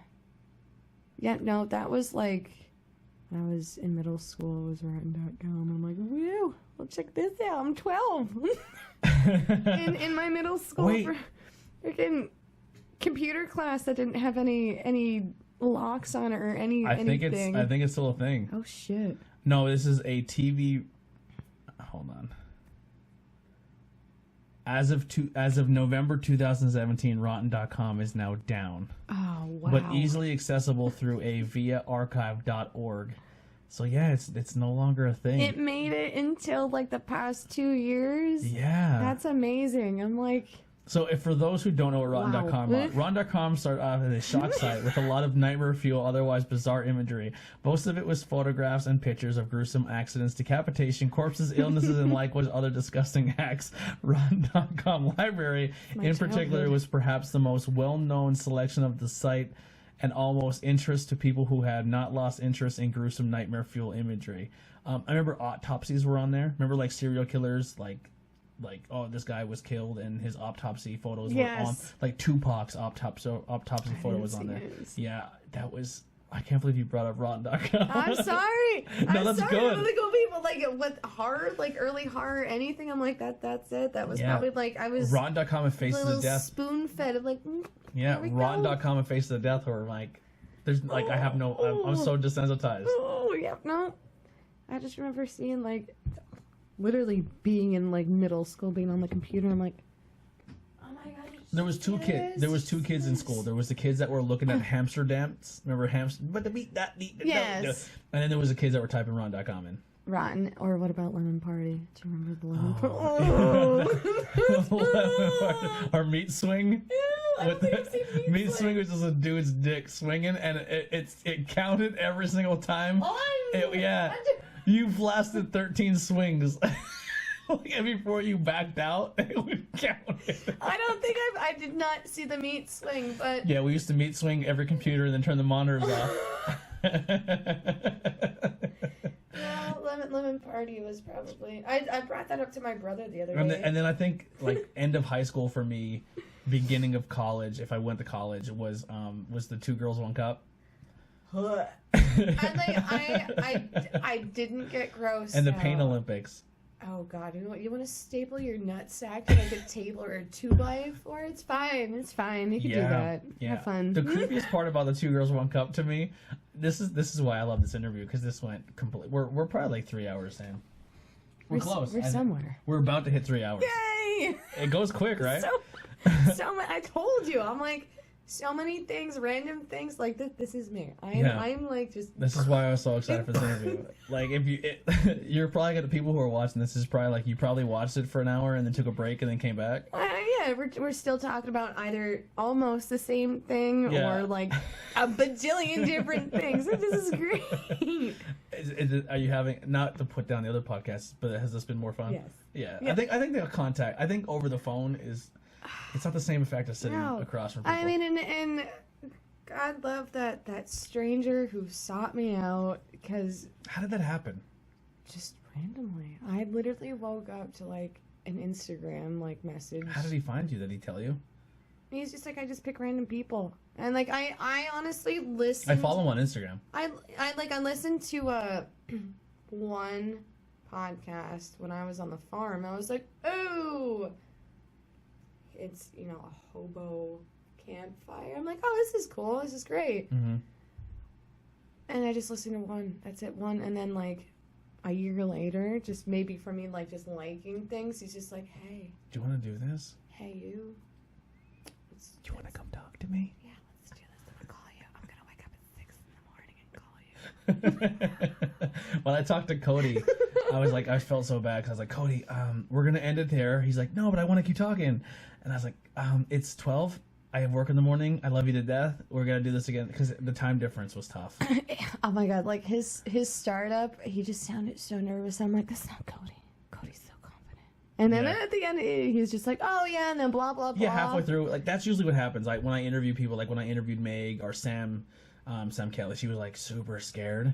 And then I was like, I promise you, like once you like for the light, you're gonna walk in and see the lights and the camera, and you're gonna hear yourself in your own head. Yeah. I said, but we're gonna talk for a while, and then once you're get comfortable, and then you have a good time, and then we're gonna end, and you're like, oh, we talked for this long, and what did we even? What was important that we even covered? I don't even know. No, but that's me. I just ramble. No, you were nervous about this coming in. I know. I was like, what are we gonna talk about? I'm like twiddling my thumbs and like shaking my foot like that nervous. I'm like, you hear that click? I'm like, I'm shaking my foot. So what did you think of the experience so far? This is great. Would you recommend it? Yes. Awesome. Do it. You heard it here first. I look at your computer. I should look at the camera. I'm like, you should do this. It's fun, right? You should do this. I feel like I'm like the local Howard Stern. Like people are like, I don't know what I'm going to do when I come in there. Friggin' I used to love listening to He's one of my main inspirations. The one of the times that I had Howard Stern on, I just kept that radio station. I was like 94.1. Mm-hmm. And I'm waking up for school, debating if I want to go to school, I should say. Probably didn't. And Howard Stern's on, and I just hear this, whoa, woo. And I'm like, what am I waking up to? Apparently, there was some, like, half-naked stripper lady just swinging around. Oh. It happened. That's all right. Doing one of those things, and I'm, like, waking up to this. I'm like, what is Howard Stern doing? He's like, hey, everybody slap the stripper's booty every time she swings around. I'm just like, okay, See, this is cool. Those Howard Sterns, cool. I appreciate that Howard Stern, but, like, when he sits down and he gives an interview, like, there's people that I'm like, I have zero interest, or maybe even I got sucked into, like, they're not cool because they're this, and then Howard Stern interviews them. And he has such an interesting voice all at the same time. Like, he has, like, one of those voices. But he does put the bass on his voice heavily. When he gets all deep. Like, he has the fucking super compression that turns it up. It's like, let me just get sensual. Yeah, like, hold on. Get the feels. on this subject. Like if I turn mine, like it's not, there's no bass right now, right? Uh-huh. And then and then I do this. Ooh. See how sexy it got? Like, I'm just gonna get really personal with you right now. So, like, so your first lesbian experience? I was probably like 15. I went camping, another camping trip. Yeah. I'm just essentially just the way. But I love. He actually comes out with a book on it might be this week, where it's his last book, and he's talking about all his favorite interviews, and he talks about his interview style. Oh shit! I'm super interested in getting it. I have all of his other books. I'm a little curious on it, like, because his 9/11 experience was just terrible. He stayed on the air and kept going. Yeah. Yep. Yeah. So I remember listening to like pieces of that, or like afterwards him just like recapping on it. I'm just like, wow. Yeah. When people ask me like, why do I want to do this interview show, and why do I want to take people and tell their story and have conversations with them, is because I was like, I idolized Howard Stern, and I really fell in love with the podcast scene with Joe Rogan. Obviously, a lot of my look and style is very Joe Rogan and Howard Stern. But I felt like there's so many local people that have such cool stories and personalities. We're just weird. Like we're diamonds in the rough. We're just like weirdos waiting to talk to the right person. Yeah, like I'm not making this show for someone outside of our area. If someone outside the area listens, they're like, that area seems pretty cool. I would like to go check it out. I'd encourage you to come to Pottsville and see it, or come to their area and come see awesome stuff like Jim Thorpe and all that other. Like, we have a cool area out here, but it's more or less like, I feel like everyone's in everyone's business already anyway. Yeah, and we're so quick to look at someone like. So a perfect example was Sam. I love Sam to death, and I became really close to Sam since our interview. And even Sam said, she goes, a lot of people would see me, and I was going through the stuff I was going through, where I would just be outside and my agoraphobia would kick in and I would freak out, and people would look at me like, she's on drugs. And I was just going through some things, and people judged me for who I was.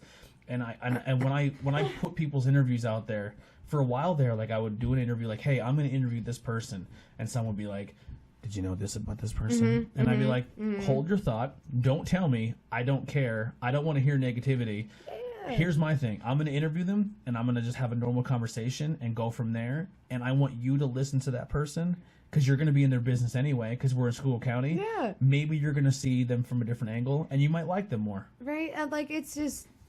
That's what it is I'm like, so many people are like so close-minded to a bunch of things. Like, I feel like sometimes, like, I annoy myself, so I'm like, I must be a little too much for the next person to a point. Like, I can read energy nice and like just feel you out. A lot of people are excited about your interview. I mean, I'm going to be honest, a lot of people are super excited about it. That's so exciting. Thanks, everybody. Yeah.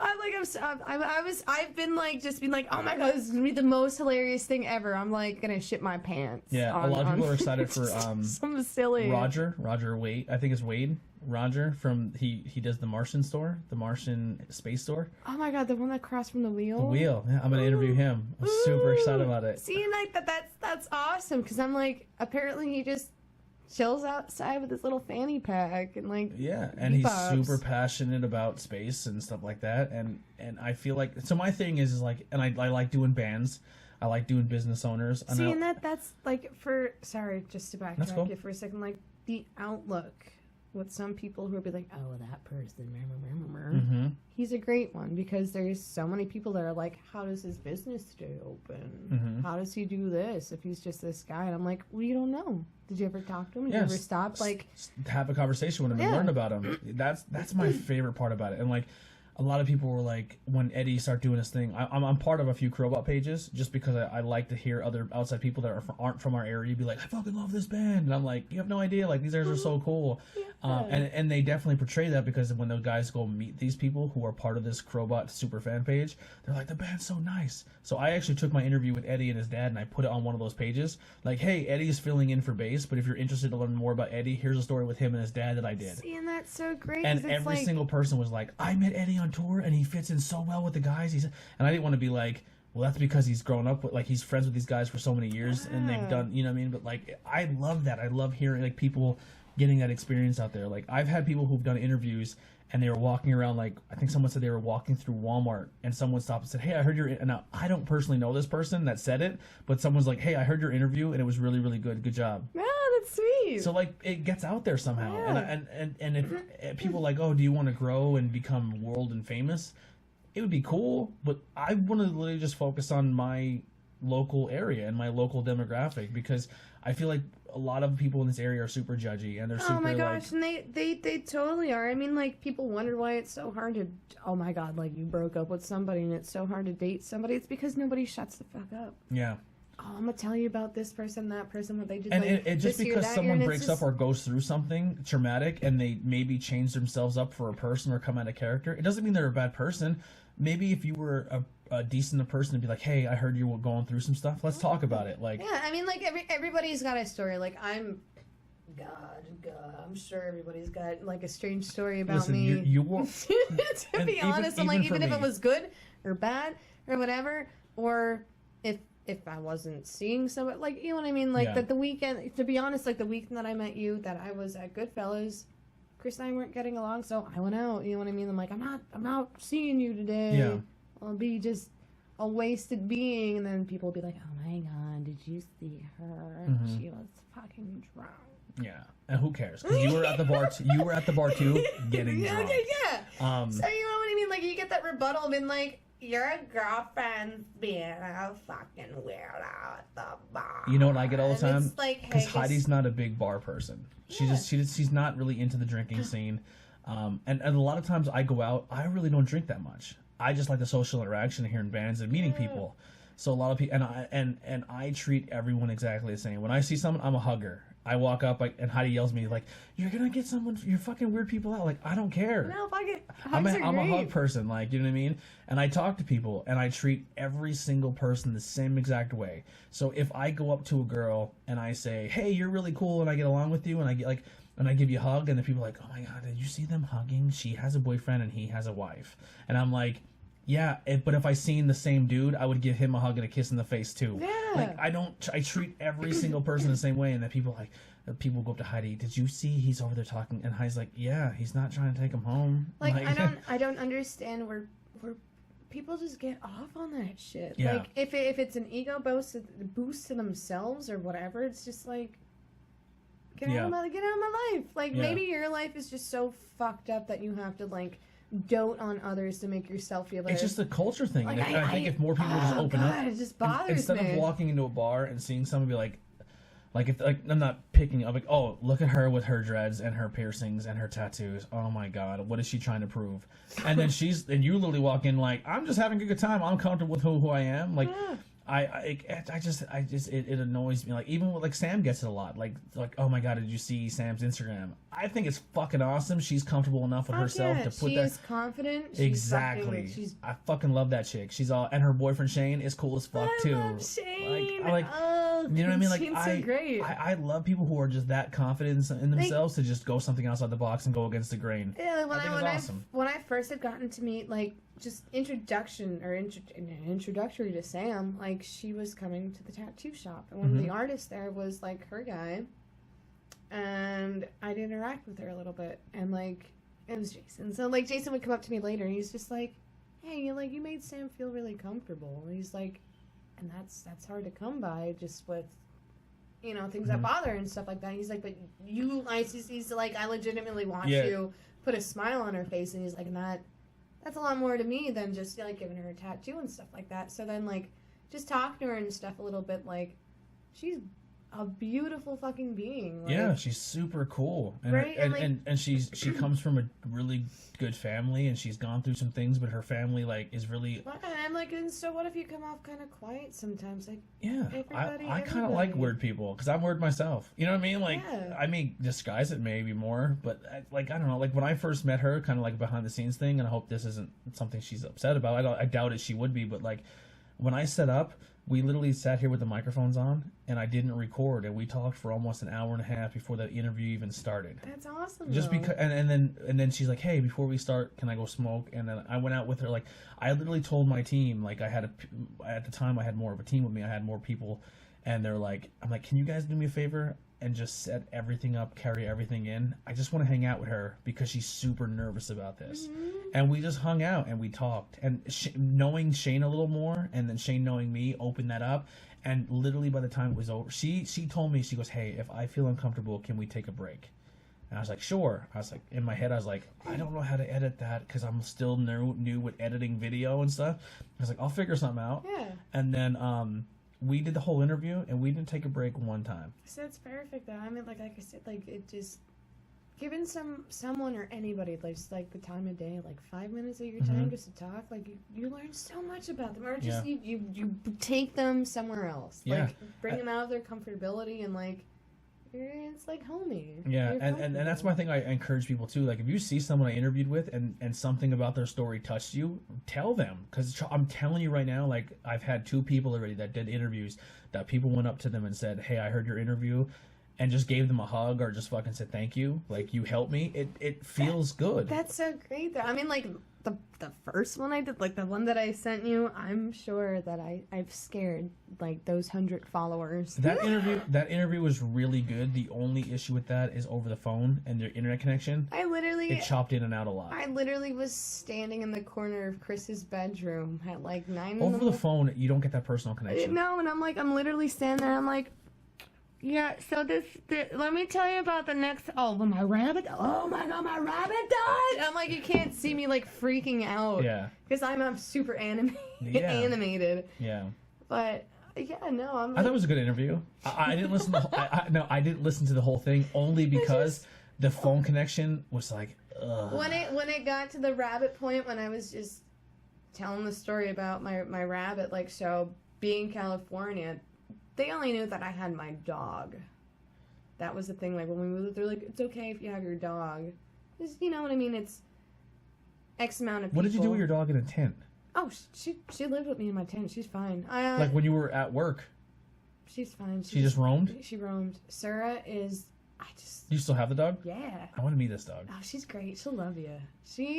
What kind of dog is it? A white German Shepherd. Ooh. She's pure white. She's 6 Is she big? No, she's about like 65 pounds. I'll say 70 because she's My Heidi's uncle that she's really, really close to, her uncle Raymond had a pure white St. Bernard. I mean, not St. Bernard, German Shepherd. Woo! He's super white, long hair, fluffy.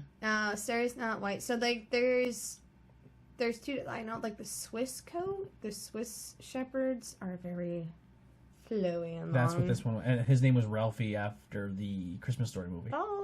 Yeah. Yeah, no, Sarah's short-haired. She's just, like, a straight German, just the plain old German Shepherd, but pure white. She was the runt. Her brother is topped off at, like, 120, and she's just 65 pounds of stupidity. I love her. She's coming back down like, are you guys still going? The speaking of German Shepherds, hi, bitch. Ah, puppers. Well, yeah, no, Sarah's great. Like, she, literally just ran the farm. Even when we were out, like, in the mid, like, 13 acres that we were in, like, a little rhino, like, in the mountain. She knew to come back every night? Yeah. She'd follow us. She'd run after the rhino. She'd get in the rhino with us. And, like, if I was one day, like, picking, you know, I mean, like, crops, like berries, vegetables and stuff, she would literally sleep or lay at the top of, you know, like, my rows for me just to grab my veggies and stuff. That's so cool. And she would just lay there. So that I'm like, I'm not getting dog hair on anybody's, like, cucumbers or anything like that. And there was another dog, Gypsy. They were best friends. Gypsy would come to the tent at, like, 6 in the morning, you know, scratch at the tent. I'd let Sarah out, and I wouldn't see them until, like, 10, 11. Like, your dog lived a whole different life. Yeah. Like, here's a crazy thing. So if your dog was able to talk, like, this is what she does. She's going to get a mouthful of food, and because the mic's... No, she didn't do it. So normally what she does is I will sit here with her all day, and she won't eat. And then she only eats when either when people are here or when me and Heidi are both home. It's really strange. But she'll take a mouthful and then walk around the table and chomp on it, and the mics pick it up. Yeah, so if your dog can talk, he'd be like, they would be like, hey man, I remember living on the farm and I was able to run around. And she would tell us so many stories. Well, the one day, Sarah and Gypsy, she's like, well, I'm taking off to the beach without you. So where we were, we lived on, like, a bluff. So, like, this bluff met the Trinity River, and there was a path that you can walk down. So the dogs would go down the path and go play with, like, people who would come in on their kayaks or boats and stuff like that on the little island that we had. And they're probably like, who do these dogs belong to? Right? Like, they were so used to it. People just out there, it's a different Environment. It's a different world. Like, it's just, yeah, any animal could be owned to anybody or anything, or, like, any person came from any place, and just, it's just the biggest melting pot ever. But the one day the dogs took themselves about 5-6 miles up the river to the beach and just stayed there all day. And then Sarah came back at like 5 in the afternoon. I was like, where the fuck were you? And I'm like, where's Gypsy? Well, Gypsy got a phone call. Well, our boss got a phone call, and it was like some French guy being like, I have your dog. He's at this, what is the beautiful rock, and I have your dog. So, like, you know, the dogs would just take off, and then they'd come back, or just stay on the farm with us. But, like, days that we have to leave the dog there, I would just beg someone, like, can you watch her? Because she's going to try and follow us and stuff like that. Drinking her water. Mm-hmm. Now, I mean, the dog was great.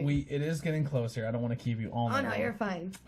So There's just so much. So many ramblings. We will definitely come back, and we'll do that episode with getting tattooed. Yay! I think that'd be fun. Yes! Is your tattoo gun loud? Like, bah? Okay, No, cool. No, it's quiet. It's pretty quiet. That'll help. I have a new one on the mail. It's on its way. Maybe you guys can comment in the comments without getting something crazy. Like, I'm not going to get something ridiculous, but maybe you guys can pick out a tattoo. It's a penis. A giant penis on your cheek. Penis. I want to get a Stitch tattoo. I remember you saying Stitch with, like, the belt.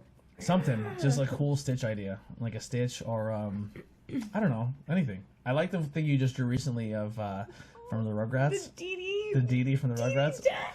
With MILF on her head. A MILF tattoo on her eyebrow. I was so... A bottle. Was it a bottle? It was a little bottle. And then her earrings look like nutsacks.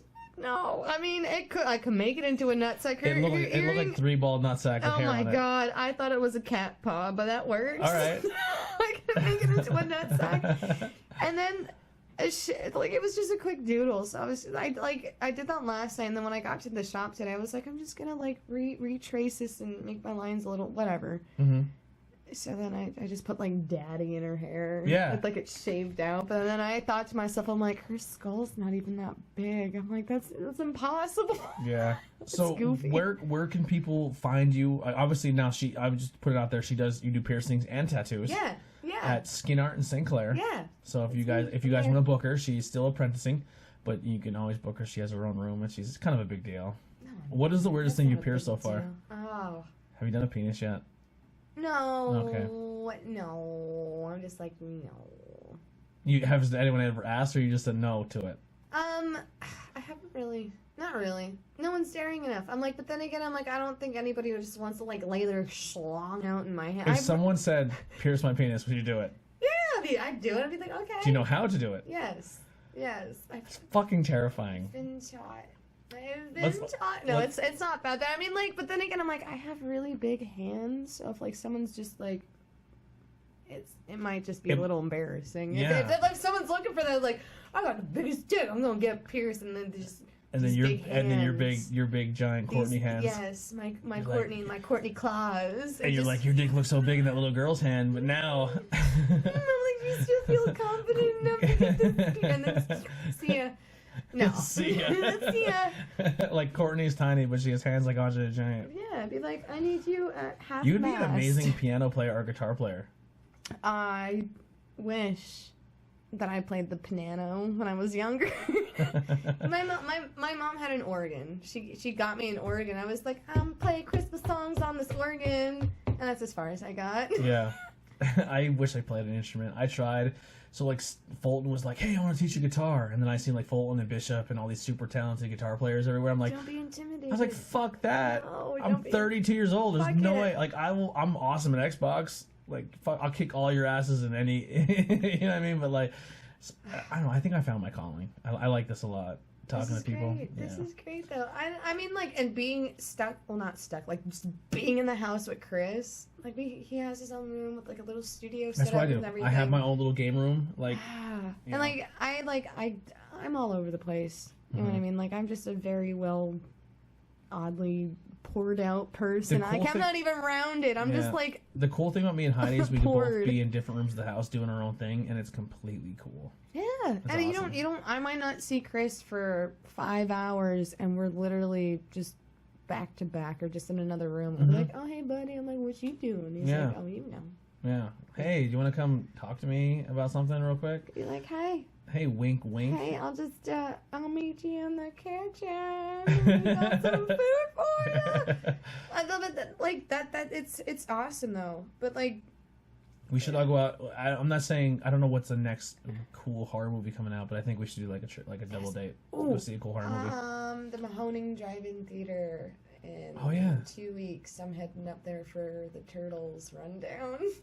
The- Ninja Turtles. The old Ninja Turtle movies. Yes. Which ones are they playing? One One and two. Turtles in Time was horrible. The third, yeah. Why would they even play the third Yeah. one? No. It's just I still tell people to this day that Vanilla Ice's greatest song he ever written was Ninja Rap. Do you know the dance moves? Go Ninja. It's Go Ninja, Go Ninja, Go. Go Ninja, Go Ninja, Go. It's great.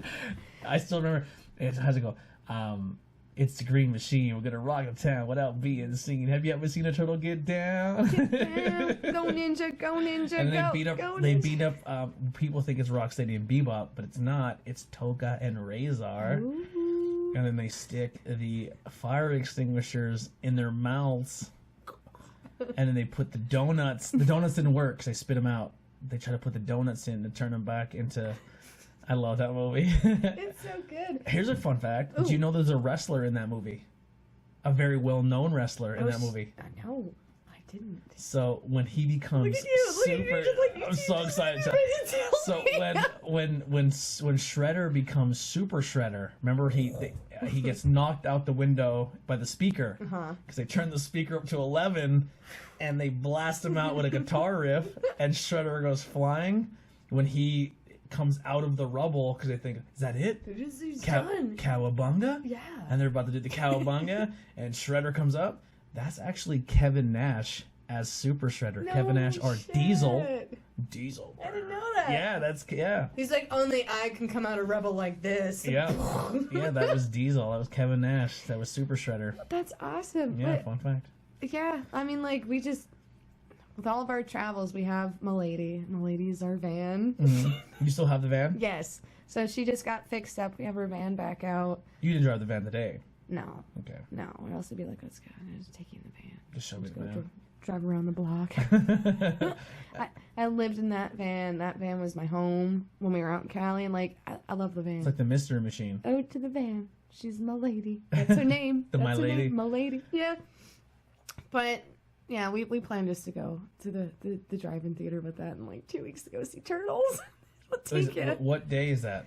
You know, I'm I not. have the book. This is the book. Not 100% sure. Are you into like pinup photography? So there's a guy in Pottsville named Michael Ban, and he does a magazine called Retro Lovely. Oh shoot, I have no Here, idea. grab. I think it might not be the top magazine. Grab one of those. Ooh, Hope it's not the dirty one. I hope there's a bunch of vaginas. It's We got an ashtray. that there it is. We So, got an so this is we can't open this one up on camera, but this guy does this magazine out of Pottsville, and it's called Retro Lovely. He's really good. Like I said, I won't open it up because this is the booby version. That's okay. On the 31st and the 32nd, he has the Retro Lovely Ball, and it's pretty much he brings back a bunch of girls he photographed and has like this giant party at the Ramada in Pottsville, and it's open to the public and people can come in and buy a ticket, hang out. You should definitely come. It's gonna be a good time. Sounds really dirty. It's not dirty at all. I want to be there. It's classy, but it might not be classy. Who knows? But it'll be. I'm really excited for it. I'm So, like, as long as somebody smells like cotton candy, we're fine. yeah, like that. Just naked cotton candy girls. It's Yeah. great. Or we can just like go to the strip club one night. Ooh! I love strip clubs. Listen, me too. Take me to any nudie bar. Yeah. What about Beaver? Have you ever gone to Beavers? I haven't in a while. It's my favorite because you never leave there without a funny story. I love going to Platinum Plus because they give I've never you. been there. It's in Allentown and it's right next to a Dollar Tree. Ooh.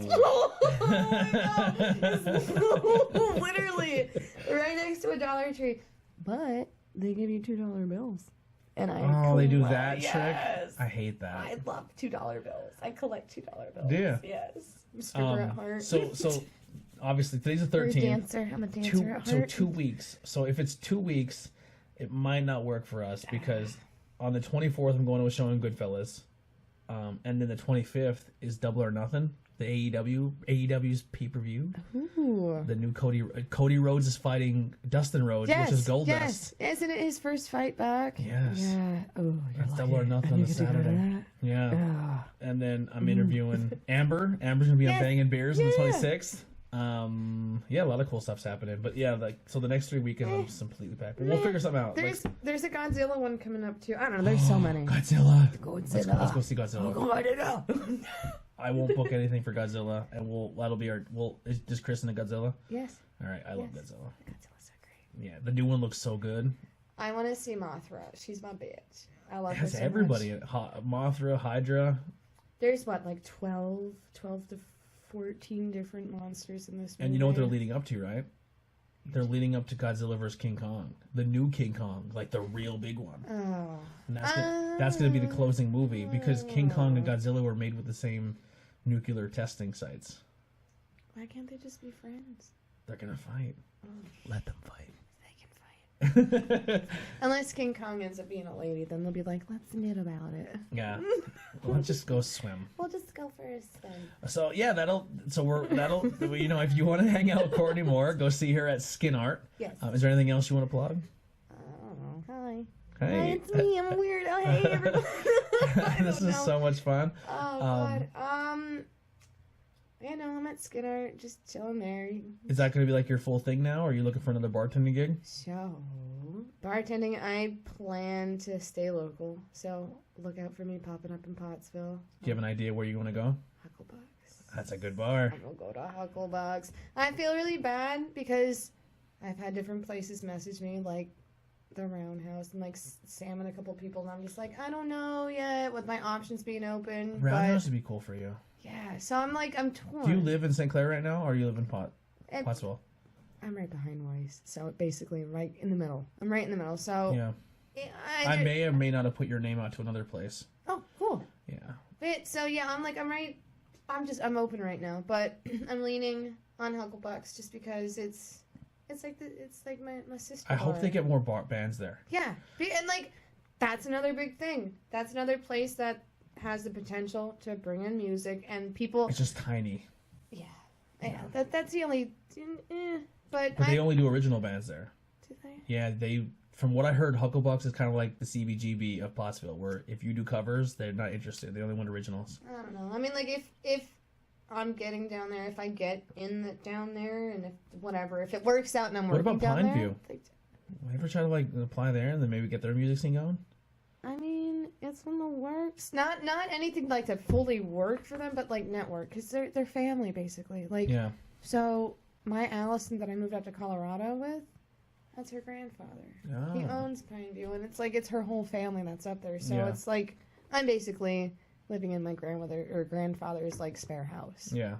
Kind of in that odd ass way, but it's possible. Like I said, like I just when I went to go pay rent, just kind of dipped my big toe in the lukewarm water. I was like, hey, what if? I can get cool bands in here. Yeah.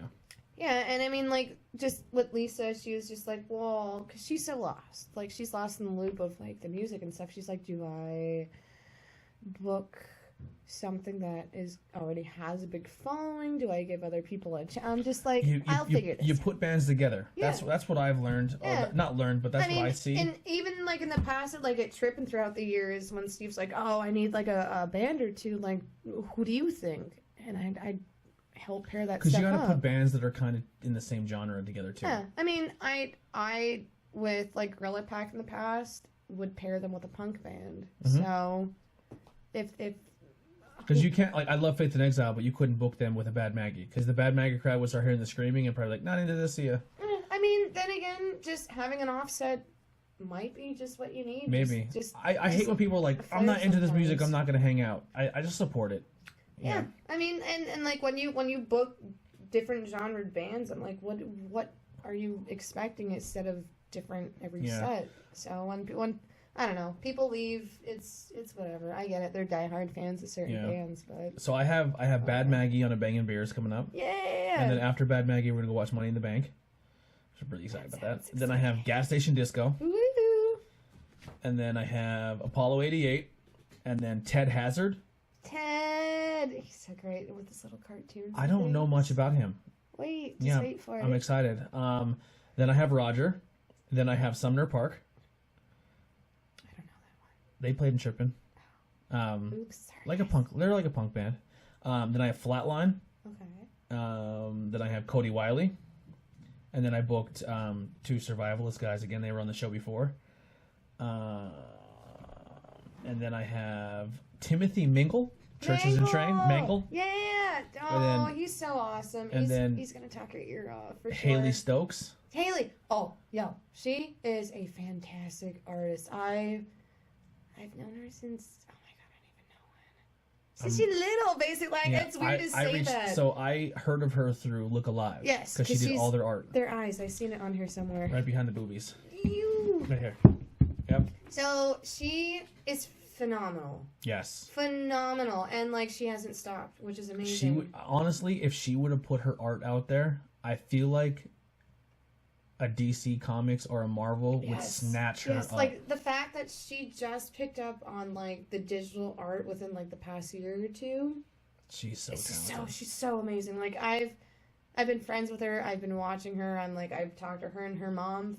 So, oh my God, for, like, I almost say, like, 10 years, it seems she says like. she's starting her own comic book. That's what she's going to come on and talk about. That's amazing. And, like, because she has so much talent, like, I can't draw like that. Mm-hmm. Like, I can't just be like, oh, here's a perfect hand holding this and that. And, like, she's really good. She's so and good. That's what I want to try to showcase. Good. I want to try to showcase people like her. I reached out to her. I'm like, hey, I hope this isn't weird, but I seen your art. I heard of you through Look Alive. She like back when, oh my God, I'm like stuttering, like when Smurf did that Art Apocalypse show. I gotta talk to Smurf too. I feel Yes, like I've never met. I maybe have met Smurf, but I'm terrible with names and faces. Jim Thomas. He's just a big tall guy with a big old beard. He's great. But like that show that he put together, she vended there with her mom, and she ended up buying one of my pieces. And ever since then, she's like, "I love your work." Like what did you do? Painting? Yeah. So I'm like, I'm all over the place. I'm like, I don't know. I'm trying to get a Gears Ice Tea piece.